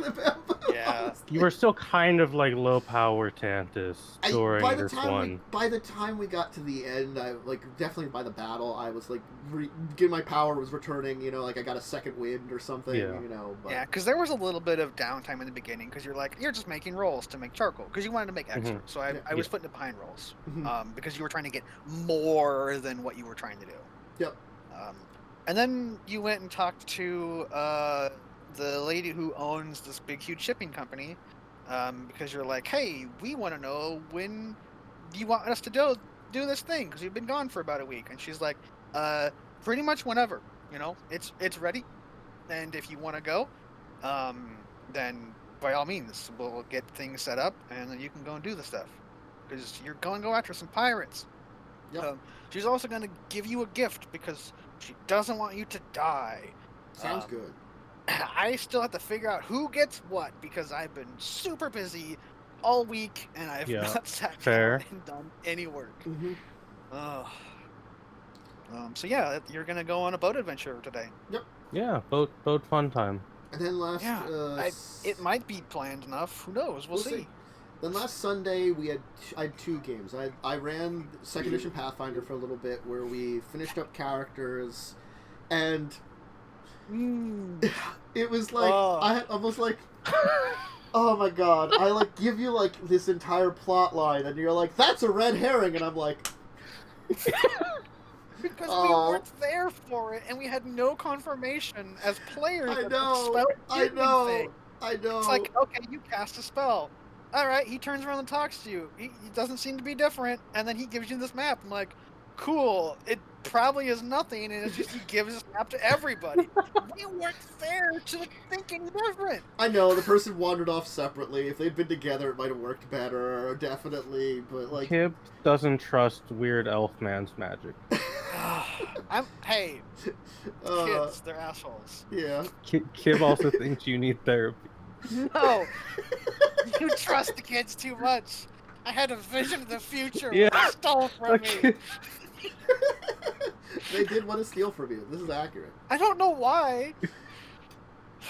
Just pull out a fucking weapon on this child. I specifically said, like, hey, the kid's like, hey, mister, how you doing? I'm like, I walk away from the child. And then it's like, all right, some stuff happens. It's like, what do you mean? It's like, yeah, the kid stole from me. It's like, how? I walked away from the child. He was it's walking like, oh, no, he started running after you. It's like, well, I pull out a weapon. I don't know. Get away from the child. It was supposed to be like you were walking down a road, they were walking the opposite way. It was like going to pass you. That was the idea behind it. Oh, it sounded like they were waiting outside the shoe store because it's like, hey, these people went to a shoe store. They have money. No. That's what it sounded like to me. That's why I was like, I want to keep moving away from this kid.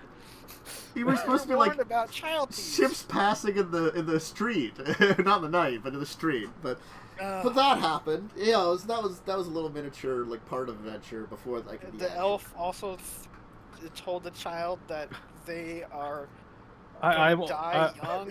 I believe the wording was, I'm older than you'll ever live. Yeah. Because the child was like not being very helpful, and then the child was like, "You're mean," and then like kicked him in the shin and ran away or whatever. Yeah. And then awful. Yeah.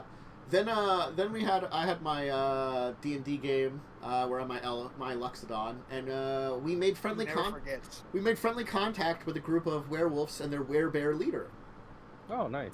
Yeah. Did you gonna kill them? No. Did you moonbeam them this time? Well, I never forget that if we've learned that if we encounter any werewolves that aren't using weapons, they've gone savage, and we just have to get rid of them. Oh, that's interesting. It's because they're like they've been maintaining their like humanity in quotations as best they can, or at least not going like all animalistic. So they succeeded in all their humanity checks and haven't been devouring humans. Yep. To the last drop of blood and losing humanity. Nope. Sorry, vampire jokes. Yep, definitely vampire jokes. Yeah. So yeah, I know that. We met friendly with them and like made peaceful contact, and now we're gonna go bother some lizard folk who are apparently enemies with the werewolves, which might be enemies with us, but they control like an important area of the island that we need to find stuff from, because there's somewhere like a temple here, and there's like ancient ruins of a city in a swamp, and there's stupid magic that's keeping us on this island that we don't know where the frick it came from, but we have to find out. Oh yeah, we learned that there are still dwarfs left over from the city here, that they've gone feral. They're feral dwarfs. All right. There's also like ghost mist. So there's the swamp with like giant crocodiles. There's the dead tree lands controlled by the lizard folk, and then there's the evil mist with ghosts and feral dwarves. It sounds like a really cursed place you're in. It is! It's a really cursed place. It's like Is it Barovia? No, we crash landed on like Kong's Island, on Skull Island, except with less giant monsters. Well, no, we have a giant crocodile, so like get rid of like King Kong, and then we're on Skull Island virtually. What, you're on one of the atoll islands where they nuked it and created Godzilla or whatever? Yeah. Like with less giant monsters though. So I mean. For now. There might be Good one, one, you never Jackals. know. So that was fun. And then Mondays there was records. Yeah, records happened. I Where It got have no weird. idea what It, happened. it got weird. it got weird. I think I was there, but I honestly don't remember what happened. You started rehab on the nice lady you acquired, Yeah. while your lizard folk did weird stuff with her to distract Yeah. her for like a couple of weeks. Meanwhile, I thought that was also Mishka. No, Mishka wanted no part of it. Michigan didn't want part of it. okay. There was a really Oh. drugged up lady who was convinced, for reasons I forget why you convinced her, that It was She was- No idea. she was no longer going to be prostituting. She was going to be starring in adult film. adult films. So she's like, "Are we going to practice our scenes?" and for some reason, because she was there, one of you convinced her Mishka was involved with this and stuff. Like, and Mishka was like, "I'm I not believe involved." in that this." was all on Versailles. Probably because Vercel has no sense. Yep. Anyway, They must have a negative wisdom score. even though they're a cleric. I mean, I'm not in the punishing players thing. Like when I was a younger DM, I probably would have done some things like, all right, your wisdom score permanently drops by 2 because you've done really stupid things. I would have done that when I was a younger DM. I wouldn't do that now, but There- Your dumbass decision making makes you actively stupider. yes. There is worse decision making that could be made, so I save Yes. I save punishments for that because, well, that's a story for later on. Yep. Apparently, that's way worse decision making. Anyway, and then you went and became lawyers and convinced an old man to give up his money to a lady in order to have a child, which now he's also convinced you. Yeah. that he's going to basically give up his soul and body to the possessing demonic force or infernal source. Not demonic. Infernal. Amadeus? So Asmodeus will possess Asmodeus. the old man, use the old man to create his ultimate vessel with the willing woman. There you go. It got weird. It got weird. But that's so much less bad than the other thing, though. I Really. mean, it's weird. It's not good, but it's not the worst thing I've ever heard. It's not good, but it's weird. So it's Yeah, like it's it's just- Yeah. it's just weird, and that's not necessarily a bad thing for a game. Just weird. Weird happens in role playing games. Weird is fine. Weird is unusual. It makes you go, huh? But it happens. And then I had Pathfinder 2nd Edition, which we are basically doing a sandbox. We make peaceful contact with these elves, and they're like, "Hey, this cult has sealed us in this area with dark, cursed magic. Can you do something about it?" And they gave us a few suggestions, and now granted we've kind of followed the suggestions, but we've also like veered off on places and, you know, learned of more stuff along our ways. Like we found a group of kobolds and saved them from arsenic poison, because apparently they've been enslaved to be miners. And then we found a village that was burned down because the same group of cultists wanted to convince these people, because they're an elephant taming village, to use their elephants, and they were like, "No, you're not going to use our elephants." So we saved someone that was trapped there. Fortunately, none of them have died. But we saved him and his elephant friends, and we made friends with their elephants. With his Did you elephant. then forget to kill them? No. And then, oh my god, we did the greatest thing ever. We followed the kobold's advice, the guy's advice to this, the cultists have set up these, like, dragon totems to protect areas. And each of them has, like, magic on them to attack things that get close to them. So, we are going down the river. We got a boat from the villager that we saved. We find this bigger boat. We explore it. We learn that it's like part of this like explorers boat. And we're like, oh, okay, they're explorers. We're not going to steal anything from explorers. They could be friends and allies. We go forward towards where the big old totem pole is, and discover that except for the head explorer man, who I put in chat, which is basically Durston except a jungle explorer. Durston. Jungle exploring Durston with a gun. All the rest of them were turned to stone. He got his entire group killed, and he just That's why he's Durston. and had taken down the cursed magic item, which I detected magic on. And I'm like, huh, this is still magical. and it turned a bunch of people to stone. He's like, I'm going to take it back as like a thing, and we're like, oh yeah, this cult made it. And he's like, no, it's an ancient artifact. And I'd already like made a check and read a book that he had and been like, this book that he read, he makes wild accusations which are untrue. So we decide to follow him back to his boat because we can't convince him not to take the cursed item which turns people to stone back to where he could turn people to stone. We then put him to sleep, tie him up. While he's tied up and like bound and gagged, I talk to him and trick him into thinking we were captured by the friends of the people he fought at the because he had fought some like enemies at the totem before, like, you know, he killed it and defeated it, that we had been captured. And then, like, I knocked him out. We throw him in a boat, and I put a bloody note on his body that, like, I managed to get you out, give you some supplies. I'm sorry, I'm too injured. You go, tell our story. And we push him downstream in this boat, where he's knocked out for probably, like, 3 hours with some supplies. Nice. That'll get rid of Durston. I mean, we got rid of him in the most creative way possible. We're just like, we don't want to kill him, but we really don't want him murdering more people or being here. You didn't want to do an Ann? We didn't want to do an Ann. So we just sent him downriver and stole his bigger boat. I mean, that's what you do to really awful people, I yeah, guess. He was going to use all his supplies to pay for more people to help him come back out here and look for more stuff, i.e. get another group of adventurers killed. Did not like that guy. Mm-hmm. Uh-huh. Then there was Legacies of Kain. You did have that. We did. What game did you not have this week? Children of Wrath. I knew you missed a game, and I was like, I wasn't feeling great at the beginning of it, and, like, I have to admit I was glad I didn't go, because I started feeling really awful by the end of that night. So, like, I got worse. So, I can feel that. Yeah. But Legacies of Kain, they found a hidden, sunk temple, and then one of them rolled double botch, and I used both of my botches for interesting reasons. On one, they got lost. On the other, crocodiles showed up. Lots of them. With seemingly some kind of intelligence behind them. Steve the crocodile. Mm-hmm. Steve the crocodile. Yeah. God damn it. Steve the crocodile showed up.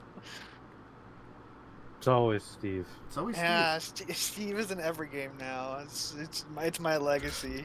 Cursed. Frickin' Steve. Frickin' Steve. God damn that Steve. But, yeah. I remember that episode. It was really weird. And there was a lot of, like, random crocodile facts throughout the episode. I had to miss that episode, unfortunately. I mean, random crocodile facts are, like, the thing we do a lot of anyway. Yeah, it's like, it has this kind of speed. It has this kind of vision. They're this big. It's like, that's too much information about crocodiles. I was just like, I'm like, they have short bursts of speed. And there was like, I think one person tried to look up the exact land speed of crocodiles, arguing that they were slow. And I'm like, they're actually not that slow. They're actually fairly quick. Yeah. It is in short bursts, but that doesn't matter. In a short burst, it will charge you down and murder you. Why you have to run in zigzags away from them. Yeah, because they're fast in straight lines. Yeah. Because they'll burst out of the water and, like, eat their prey. If you have enough distance, they are fast, but because you have the endurance over them, you will outrun them. Yeah. Outrunning them is still the key, but it's still, like, a possible issue. Anyway. Yeah, there was a lot of crocodile things happen. And then, also, they tried to eat the bus or something? They tried to eat the bus. And there was one big albino one, which may or may not be like a supernatural being which is seeking death upon the team. Nah. So they're like robbing a temple under the water, kind of? Kind of. Yeah. Though the crocodile is technically an incidental extra thing that I used for the botch to trigger something that was going to happen earlier, and just made it based on the crocodile rather than something else. So it was sort of like... I think it's neat. Yeah. So it was when I was looking up stats for crocodiles, I discovered something in the supernatural variety that I could pull out. And I'm like, yep. You're just like, hell yeah. I'm like, that botch is an excuse to do this. Thank you. No, it was such a bad roll. It was so bad. Then Star Trek, I think, was next for me, which one of us had a meeting with a Cardassian, and then we looked into more of the genetic stuff we'd found with the weird probe. Yeah, Which- you failed that. You had a botch on the medical roll. Mm-hmm. I don't know what it did. It did something. We had one. I think what it was is as I was trying to the one adjust guy it. was deleting stuff. Yeah. Yeah, because he was cross-referencing it with the database, and because none of these were in the database, he was like, "Oh, this isn't important. Delete." So basically, he was going line by line and deleting everything because Nice. it didn't match up, and it would never match up. So then, like, you came back later and you're like, "Hey, what's your progress?" He's like, "Oh, I'm just cross-referencing things and deleting things that don't matter."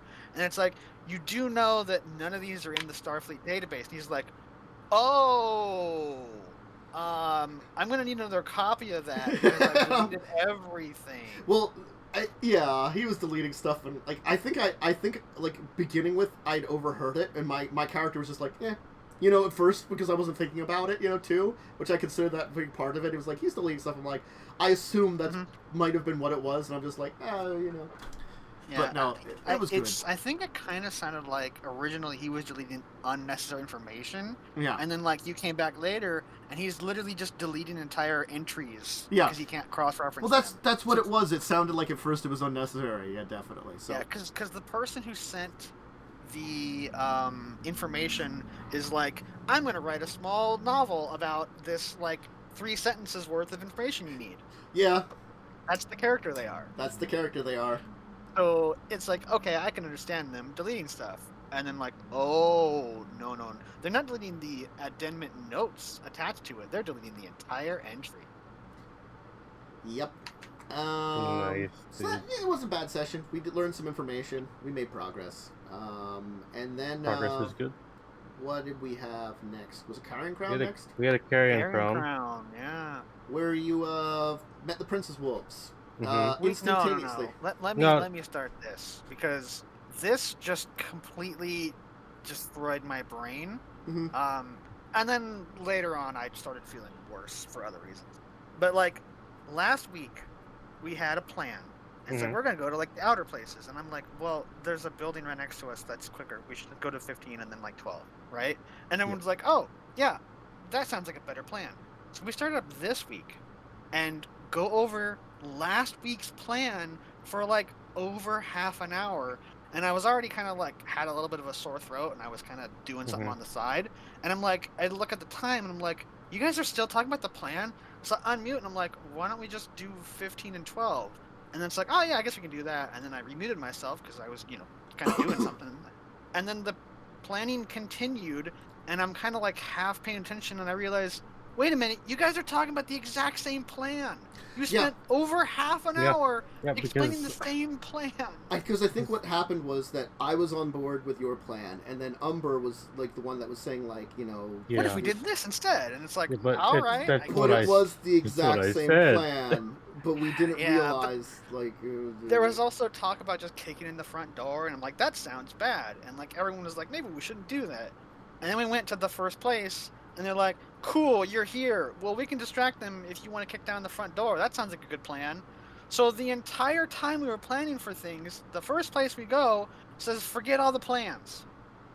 It killed me so much. I was just like, I don't care anymore. Well, it's like Whatever. you didn't go where you were originally planning, which you would have had a lot more encounters and stuff, which I would have been okay with. I had ideas for what was going to happen in all those places you were going to first. Honestly, with your original plan, it would have been the 4th location you would have visited would have been the one with the Princess Wolves. Yeah. Okay? Because I knew that. I knew that for when we Mhm. ended last week. That's what I knew. I'm like, okay, you go through 3 buildings, and then you find them. Great. Okay. You don't have to hit the rest of them. Or you could still hit the rest of them, as part of your plans. Options at that point in time. When you kind of skipped over it and hit it right away, it was kind of hitting that point in time where I'm like, a lot of this is going to be superfluous at this point in time. Yeah. Because Yeah. I'm like, honestly speaking, you still had the option of taking on those places. I never said you didn't. But I'm like, they can do this. This is what they can do for you. It's They also had no information to give us, basically. It was the Yeah, we unfortunate learned thing basically that everything. I didn't realize until then that they didn't have as much information as I thought they had a little bit more. Yeah. So when I looked at that, I'm everything. like, crap. I just couldn't think of anything off the top of my head to like information that would be pertinent that I could have given you at that point in time. Mm-hmm. Probably what I could have given you is I could have said like a couple of the other buildings. They could have told you nothing was there. Oh, we also almost fought them too. You had almost fought them Yeah. because Yeah. someone like I'm like you're going invisible, going in the building, and then talking to them. They can tell it's in the building. Yeah. They have those things I talked about that get around like certain ways to hide. They have those abilities. Yeah. Because it's like the front door was boarded up, so it's like, and they're like, get out of here, go away, you evil monsters. And we could have just So pulled it's out like- the thing to be like, Well- hey, we know you. We couldn't see in, and no one wanted to talk to them at the front door, or they didn't believe us. Well, So like, okay, well, let's look around. So we went to the back door, Mhm. and it's like, oh, the back door is unlocked. So I'm like, yeah, sure. And I'm looking at my sheet because I'm muted, and I'm looking at my sheet, and I wasn't like I couldn't unmute in time or whatever. So people are like, Lightning, are you there? I'm like, I'm here. I'm trying to find the stupid open lock thing. And it's like, oh, it's Pathfinder. It's disabled device. So like, blip. All right, door's open. And I can move my character out of the way because I'm like, I don't want to go in first. And then it's like, wow, they're back at the door. And it's like, get out of here. And it's like, wait, what? It wasn't quite. Well, I think you didn't encounter them until you got the back door open. Yeah. Yeah, I thought they said something when front we were door at was the just front door. the front door was just barred. Yeah, you could tell it Oh, was barred. I thought they Yeah. said something at the front door. Nah. No. They were on guard in there, and I think like someone noticed somebody was in there because I'm like, whoever rolled good enough perception. I'm like, I looked at their Maybe they stealths. didn't tell anybody. I don't know. They might have that might have been something. They didn't say anything. I don't know. I think they said like someone's in there, or something. Oh, maybe to yeah. that. That's they weren't responding or something. Yeah. They weren't making noise. They're like one of your team was like, oh, there's something in there. I can hear them, and whatever they rolled in the perception, I'm like, I'm not gonna bother their stealth. They're not gonna get enough. So I'm like, whatever. Because like maybe we knocked on the front door and said something, and like they don't respond. It's like, oh, you assholes! So we went out into the back door. Maybe that's what happened. Yeah. And then we almost fought them, the people we were looking for to be friends with. Because Yeah, it was once again a case of some decisions are bad when someone made a decision that was not the smartest, and also people continue to think you can't just talk to them immediately. You have to do weird things first. you have to be like. My character is not a talking person. They're basically a spy. Yeah, we So have if a a spy a isn't super- gonna walk in there and be like, "Hello, I'm 007, an international spy." We have a super talky boy and also a sorcerer who is fairly talky. Mm-hmm. And we had They an didn't say item that we had an item that we were given to show that we were allies, but no one spoke up. So Anne was like, "All right, I go invisible and walk in the door and I say hi or something." I think Well, the no, she first was diplomacy scouting check it out. was bad. She too. was scouting it out, and the first diplomacy check was bad. And Yeah, it it was was. like an 8. And the was, thing like, is, you were just minimal. like, we're not enemy, and they're like, then they're like, like you can either surrender, you can leave, or we can kill you. That was the options they gave. Because again, like they're in a hostile town, and you're just randomly finding them, and they expect cultists or demon wolves. They don't expect, friends. And I think at some point I finally unmuted to speak up because I think at this point I was starting to get a sore throat. Mhm. And so I had a cough up in my mouth. So it's harder to talk with that. Mhm. So I finally unmuted and I'm like, we have the stupid thing, and because mumbling because coughed up in my mouth. And it's like, oh yeah, we have this thing. And so Tantus is like, cool, you want to show them the thing and get a second diplomacy check? By the way, their attitude's hostile now because you just decided to hang it at the back door. And then there was like a really stupid, ridiculous roll. So it's like, all right, cool, they believe you. yeah, And I it's mean, like, "Ow." I gotta be honest, their attitude was hostile anyway. Well, Yeah, they're in a hostile place. Yeah, their attitude. I didn't make you make the check worse. Like I was nice that way, even though it was bad. I'm like they just don't believe you. I'm gonna be honest. They think you're lying rather than like it making the check worse. Well, I fully believed you that it raised the DC because that makes sense to me. You're like, hey, I mean, we're not here to I murder could you. have, but when that ridiculous roll was rolled, It such a ridiculous. And then Mhm. the thing is, I'm like, it was like a 43 because I'm like, the book tells me you get +5 to diplomacy, which should theoretically help you raise it by 2 levels to make them like indifferent at very least, you know, Yeah. instead of hostile, or maybe like maybe like I can't remember the levels, but like it makes it that they're ready to help you, you know. Mhm. And that +5 is a Me- big difference. So And we blew up some We blew up a lot of cultists things. and Yep. maybe skeletons. Yep. And at this point, I started getting a headache. oh. So I was like just so checked out with the game, sore throat, headache, and like Mhm. by the end, I was like, when the game ended, right? There was a lot of talking, and there was you guys were talking about some stuff I liked and I wanted to listen to, but it's like I'm like I can't have the headset on anymore. Yeah. I need to go. I Completely could fair. understand. Like, we were worried about you because we didn't know you were not feeling great at that time. So it was Mhm. like, oh, okay. If you're not feeling great, that's fine. You know, so it's like, Yeah. I think I probably Um, would have said to you, just take the day off. Honestly. I mean, I didn't really do anything. I Yeah. unlocked the door and I shot a bow and I missed. yeah, That's what I did in the session. that's true. But you weren't really doing a lot. But it would have been like, you know, it's just been like you could have just taken the day off and just rested too. Yeah. Yeah, honestly. in a place though, like my skill sets don't help as much. Yeah. Because like my bow skills are pretty ass. I'll just be honest about it. I am not a good archer. The bow is so that I don't burn a bunch of useless cantrips because Mhm. cantrips are useless, right? Most of my character is utility. Yeah. And I've only recently kind of added power into it. But I didn't have them set because we were in kind of like a detective mode. Mhm. And we Yeah. have a character who can blow things up. We have a character who can heal things. We have a character who can blow things up, and we have a character who can blow things up. We have a lot of magic explosions, so I didn't prepare magical explosions. And then like, all right, we're gonna go with the plan with magical explosions. I can't do anything. Mhm. So I mostly just was there. I think. I'll be honest. I think Olivia did a lot of the work for the explosions. Ooh, so many explosions. I think it was we had the interesting discussion where I had to say like afterwards that out of all 6 adventures, this is the weakest of all of them. It is such a weak adventure. Yeah, It's it's such I a weak think- part of the mod. It's such a weak module.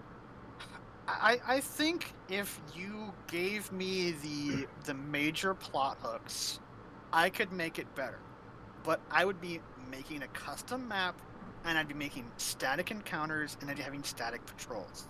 And I would have it where if you go and do information gathering, you know pretty much exactly what's going on, and therefore, based off of the information you learn, you can act intelligently to Mhm. deal with the problem. It's too small of a map, and things are too random. I think is the like my takeaway from this oh part. yeah, it's way too random.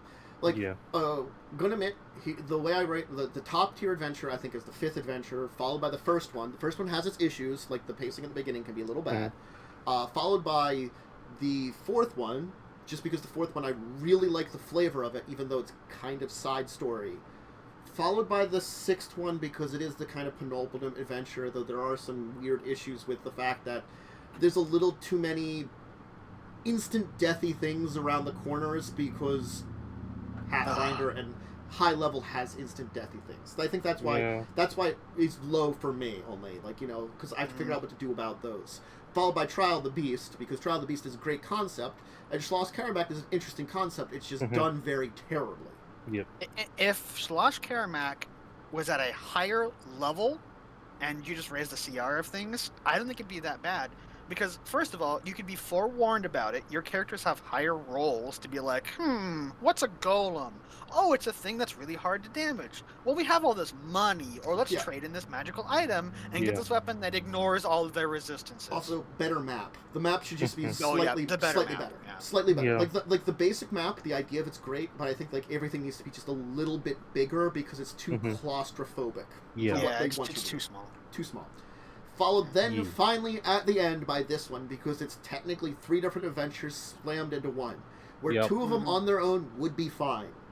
If it was just 2 of them, you could make it work, but it's 3, and it fucking confuses it. It's it's the clue mystery and werewolves and undead village. Oh, it- I didn't realize this was part of the last adventure It is, too. yeah. It's the Oh, that makes same. it so much worse. That's why I Yeah. said it was bad, because this has all been one. We haven't even hit the fourth adventure. It's so bad. The fourth that- adventure is a singular adventure that goes from point 1 to point A to point D. Very, maybe not quite perfectly linearly, but pretty linear in there. Like, when you're on that adventure, it's pretty straightforward. You know? Yeah. I like the fourth adventure. Again, it's kind of the black sheep that it doesn't fit the story as well at this point in time, but it still is within the story, and it's an interesting one, you know? Another thing is good writing can save a Yeah. weird attachment. Yeah. If it's written well, it makes sense. It's written okay. It makes sense in a way. I think, as I said, on that day, the fourth adventure is you're tracking part of the Whispering Way still, because, you're tracking them back still after your encounter in Feldegru, and part of them leads to this place here. And investigating it, you're not dealing with the Whispering Way, you're dealing with a group of people they're trying to ally with. Yep. So Which that's is what it is. Still on brand. It's still on brand, yes. It is technically kind of a side story, because they're technically not directly Whispering Way. They're another group, but the Whispering Way was making a deal with them. You know. Anything else on Wednesday? Speaking Oh of... yeah, I had a Wednesday. You even Wednesday game.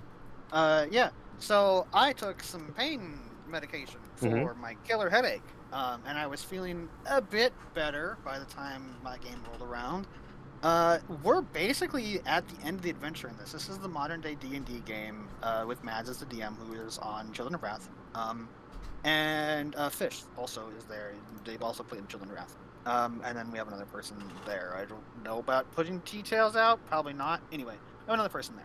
Mhm. I was still kind of blah because it's just worn out, you know. Yeah. But basically, we're in the final plan for the end of the adventure, where next week technically could be the last session. So we're in the finale. I mean, it probably won't just be one game. It'll probably be 2, maybe 3 if there's a wrap up episode kind of thing. Mm-hmm. And so we basically met with the person who was sort of the villain in the early stage, but now we realize that they're not actually the villain, and the people we've been working with, at least some of them, not very good people. And now they have a really big dragon on their side, so we have to figure out how to get back into the people who we officially work for. So we got to try and figure out how to break into there. And so we were setting up plans and stuff, and we're probably gonna have a distraction team to get everyone on the surface being oh, they're here, blah blah blah, and pull their forces away, and then have a team sneak in to try and lower the defenses. And then our kick the front door down team, which is my name, that I was just I don't know, we're kick the front door down team. We're gonna fall back and then have an ambush to try and not die horribly, I think. So yeah, it was another planning session. There was a bunch of characters that we had saved during the adventure. We kind of got to meet again. Some of them we didn't get to interact with too much, because real life stuff sometimes makes it so you have a little bit of low energy going into D&D. If it's a good game, you get that energy back because you're excited to play and stuff. But yeah, we're at the end. We're in the final tunnel, so that's pretty cool. Cool. Nice. I think I didn't do anything on Thursday. If either of you did anything on Thursday. I made a druid on Thursday, and that was it. Cool. Yeah. I played one druid. Playing a Circle of Dreams druid. Is it because a certain other person is super dead now because Yes, of something? so we have to stop and find something else to do. All right. That kind of makes sense. Maybe No, I'll ask more about that after the show. Yeah. So I made a druid. That's all I did Thursday, and then okay writing was mentioned. So let's talk about. I guess we could mention my game, which has basically just okay writing. The Friday one? Yeah, the Friday game where things happen. I had fun. Someone started with a cute goblin That's Who- me. may have sold some borderline illegal items to a ranger. That's fine. They paid a lot of money. Because they wanted money. They're a goblin. You met a bunch of shopkeepers. There's a tavern. You got the church offered you some work that is plot relevant, Which is good. I like yeah. work. I need to buy a lot of things. And then you went back, and the cathedral got attacked. It's just like he's like, "Hey, come back in the morning. We'll have more stuff to talk about." I'm like, "All right, sure." He's a busy man. I might have been barely awake at the time, but I was excited for the game, and then it's just like, cool. Well, we'll just come back. We had a lot of shopping. Yeah, it was a big shopping session. I had to figure out prices for a bunch of different things. Yeah. Like guns and ammo. Yep. The price they list for like advanced weapon ammunition is stupid expensive. It like, is way too expensive. Like for magical items, it makes sense.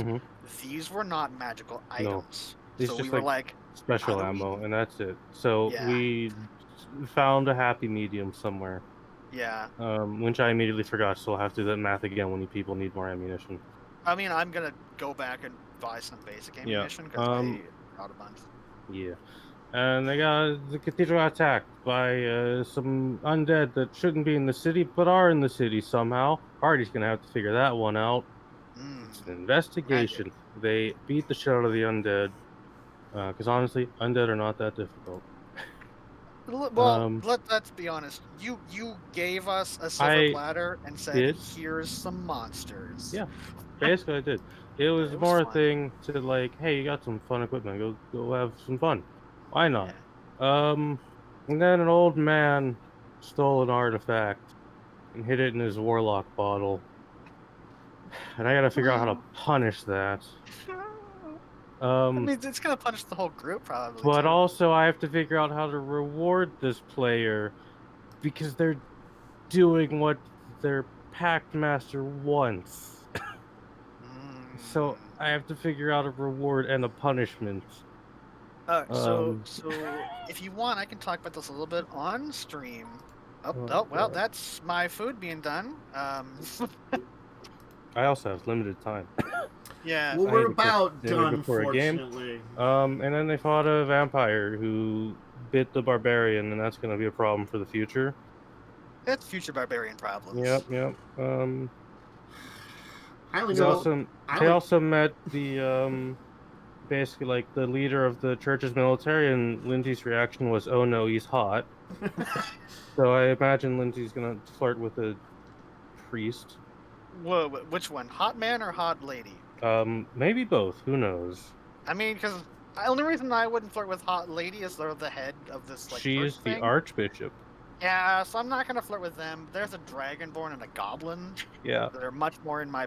I was gonna say price range. That's wrong. That is the wrong word. What is the thing? It's not. It's ball game. Field. Yeah. Field goal. I don't know. Football. Football. They're right in your football. Sport term. But yeah, that was my game. Chaos once again ensued. Sounds like it. It was fun. I had fun. It's chaos from the person I was expecting the least chaos. Yeah, they're like the most like down to earth. Like maybe next to my character. My character's. I mean, for being weird as they are, they're pretty tame. Oh god, wild. So something will really tack onto this super fast. Something that other DMs have talked about is doing minor boons, where you give a small little bonus for a certain amount of time, and basically you get a bonus for a certain time frame, then it goes away. Basically, you can like use it. So that'd be a good way for rewarding players for doing something without it being something that's going to be like long term. Yeah, it's like small little bonuses. Yeah, and then I have to figure out a punishment, which will be interesting. Cool. It's an everyone punishment, honestly. No, it's probably not going to be an everyone punishment. Wow. It might be. Wrap up, Candace. I'm wrapping up. Hey, episode we managed to give me a bunch of new topics too. I got 1, 2, 3, 4, 5 more topics for deeper discussion. I got 143, so I got plenty of these. Many. Yeah, I mean, I got plenty of them. But I know which next week is going to be modules and pre-made games. So that's a good one, I think. Yeah. But anyway, thank you all for joining us today. We're going to wrap up here pretty rapidly just because we do want to get going. And we got in a game in an hour, and I think I'm probably not going to be able to go to the store, but I might be able to go get food somewhere. Okay, I gotta So I'm cook back dinner at real least a fast. reasonable time. That depends on if my parents need any help before I can go do that. So we'll find that out in a minute. But, yeah, I know.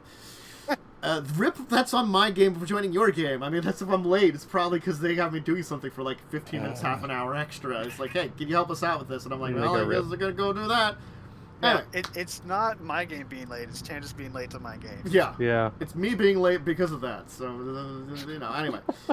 What was I saying? We're wrapping up. Wrapping Watch up. all the shows. Thank you for joining me, two co-hosts, Momo, Yeah. Lightning. Watch all the shows. We talked about most of them. Schedule is pretty much... Most things are at 2 p.m. EST, except for Children of Wrath, which is actually probably going to be moving soon to 9 start time because Joe is working later because he got a raise. So everybody, yay Joe, he got a raise. Yay. But Yeah. More money. He's got to work later, unfortunately, with that raise.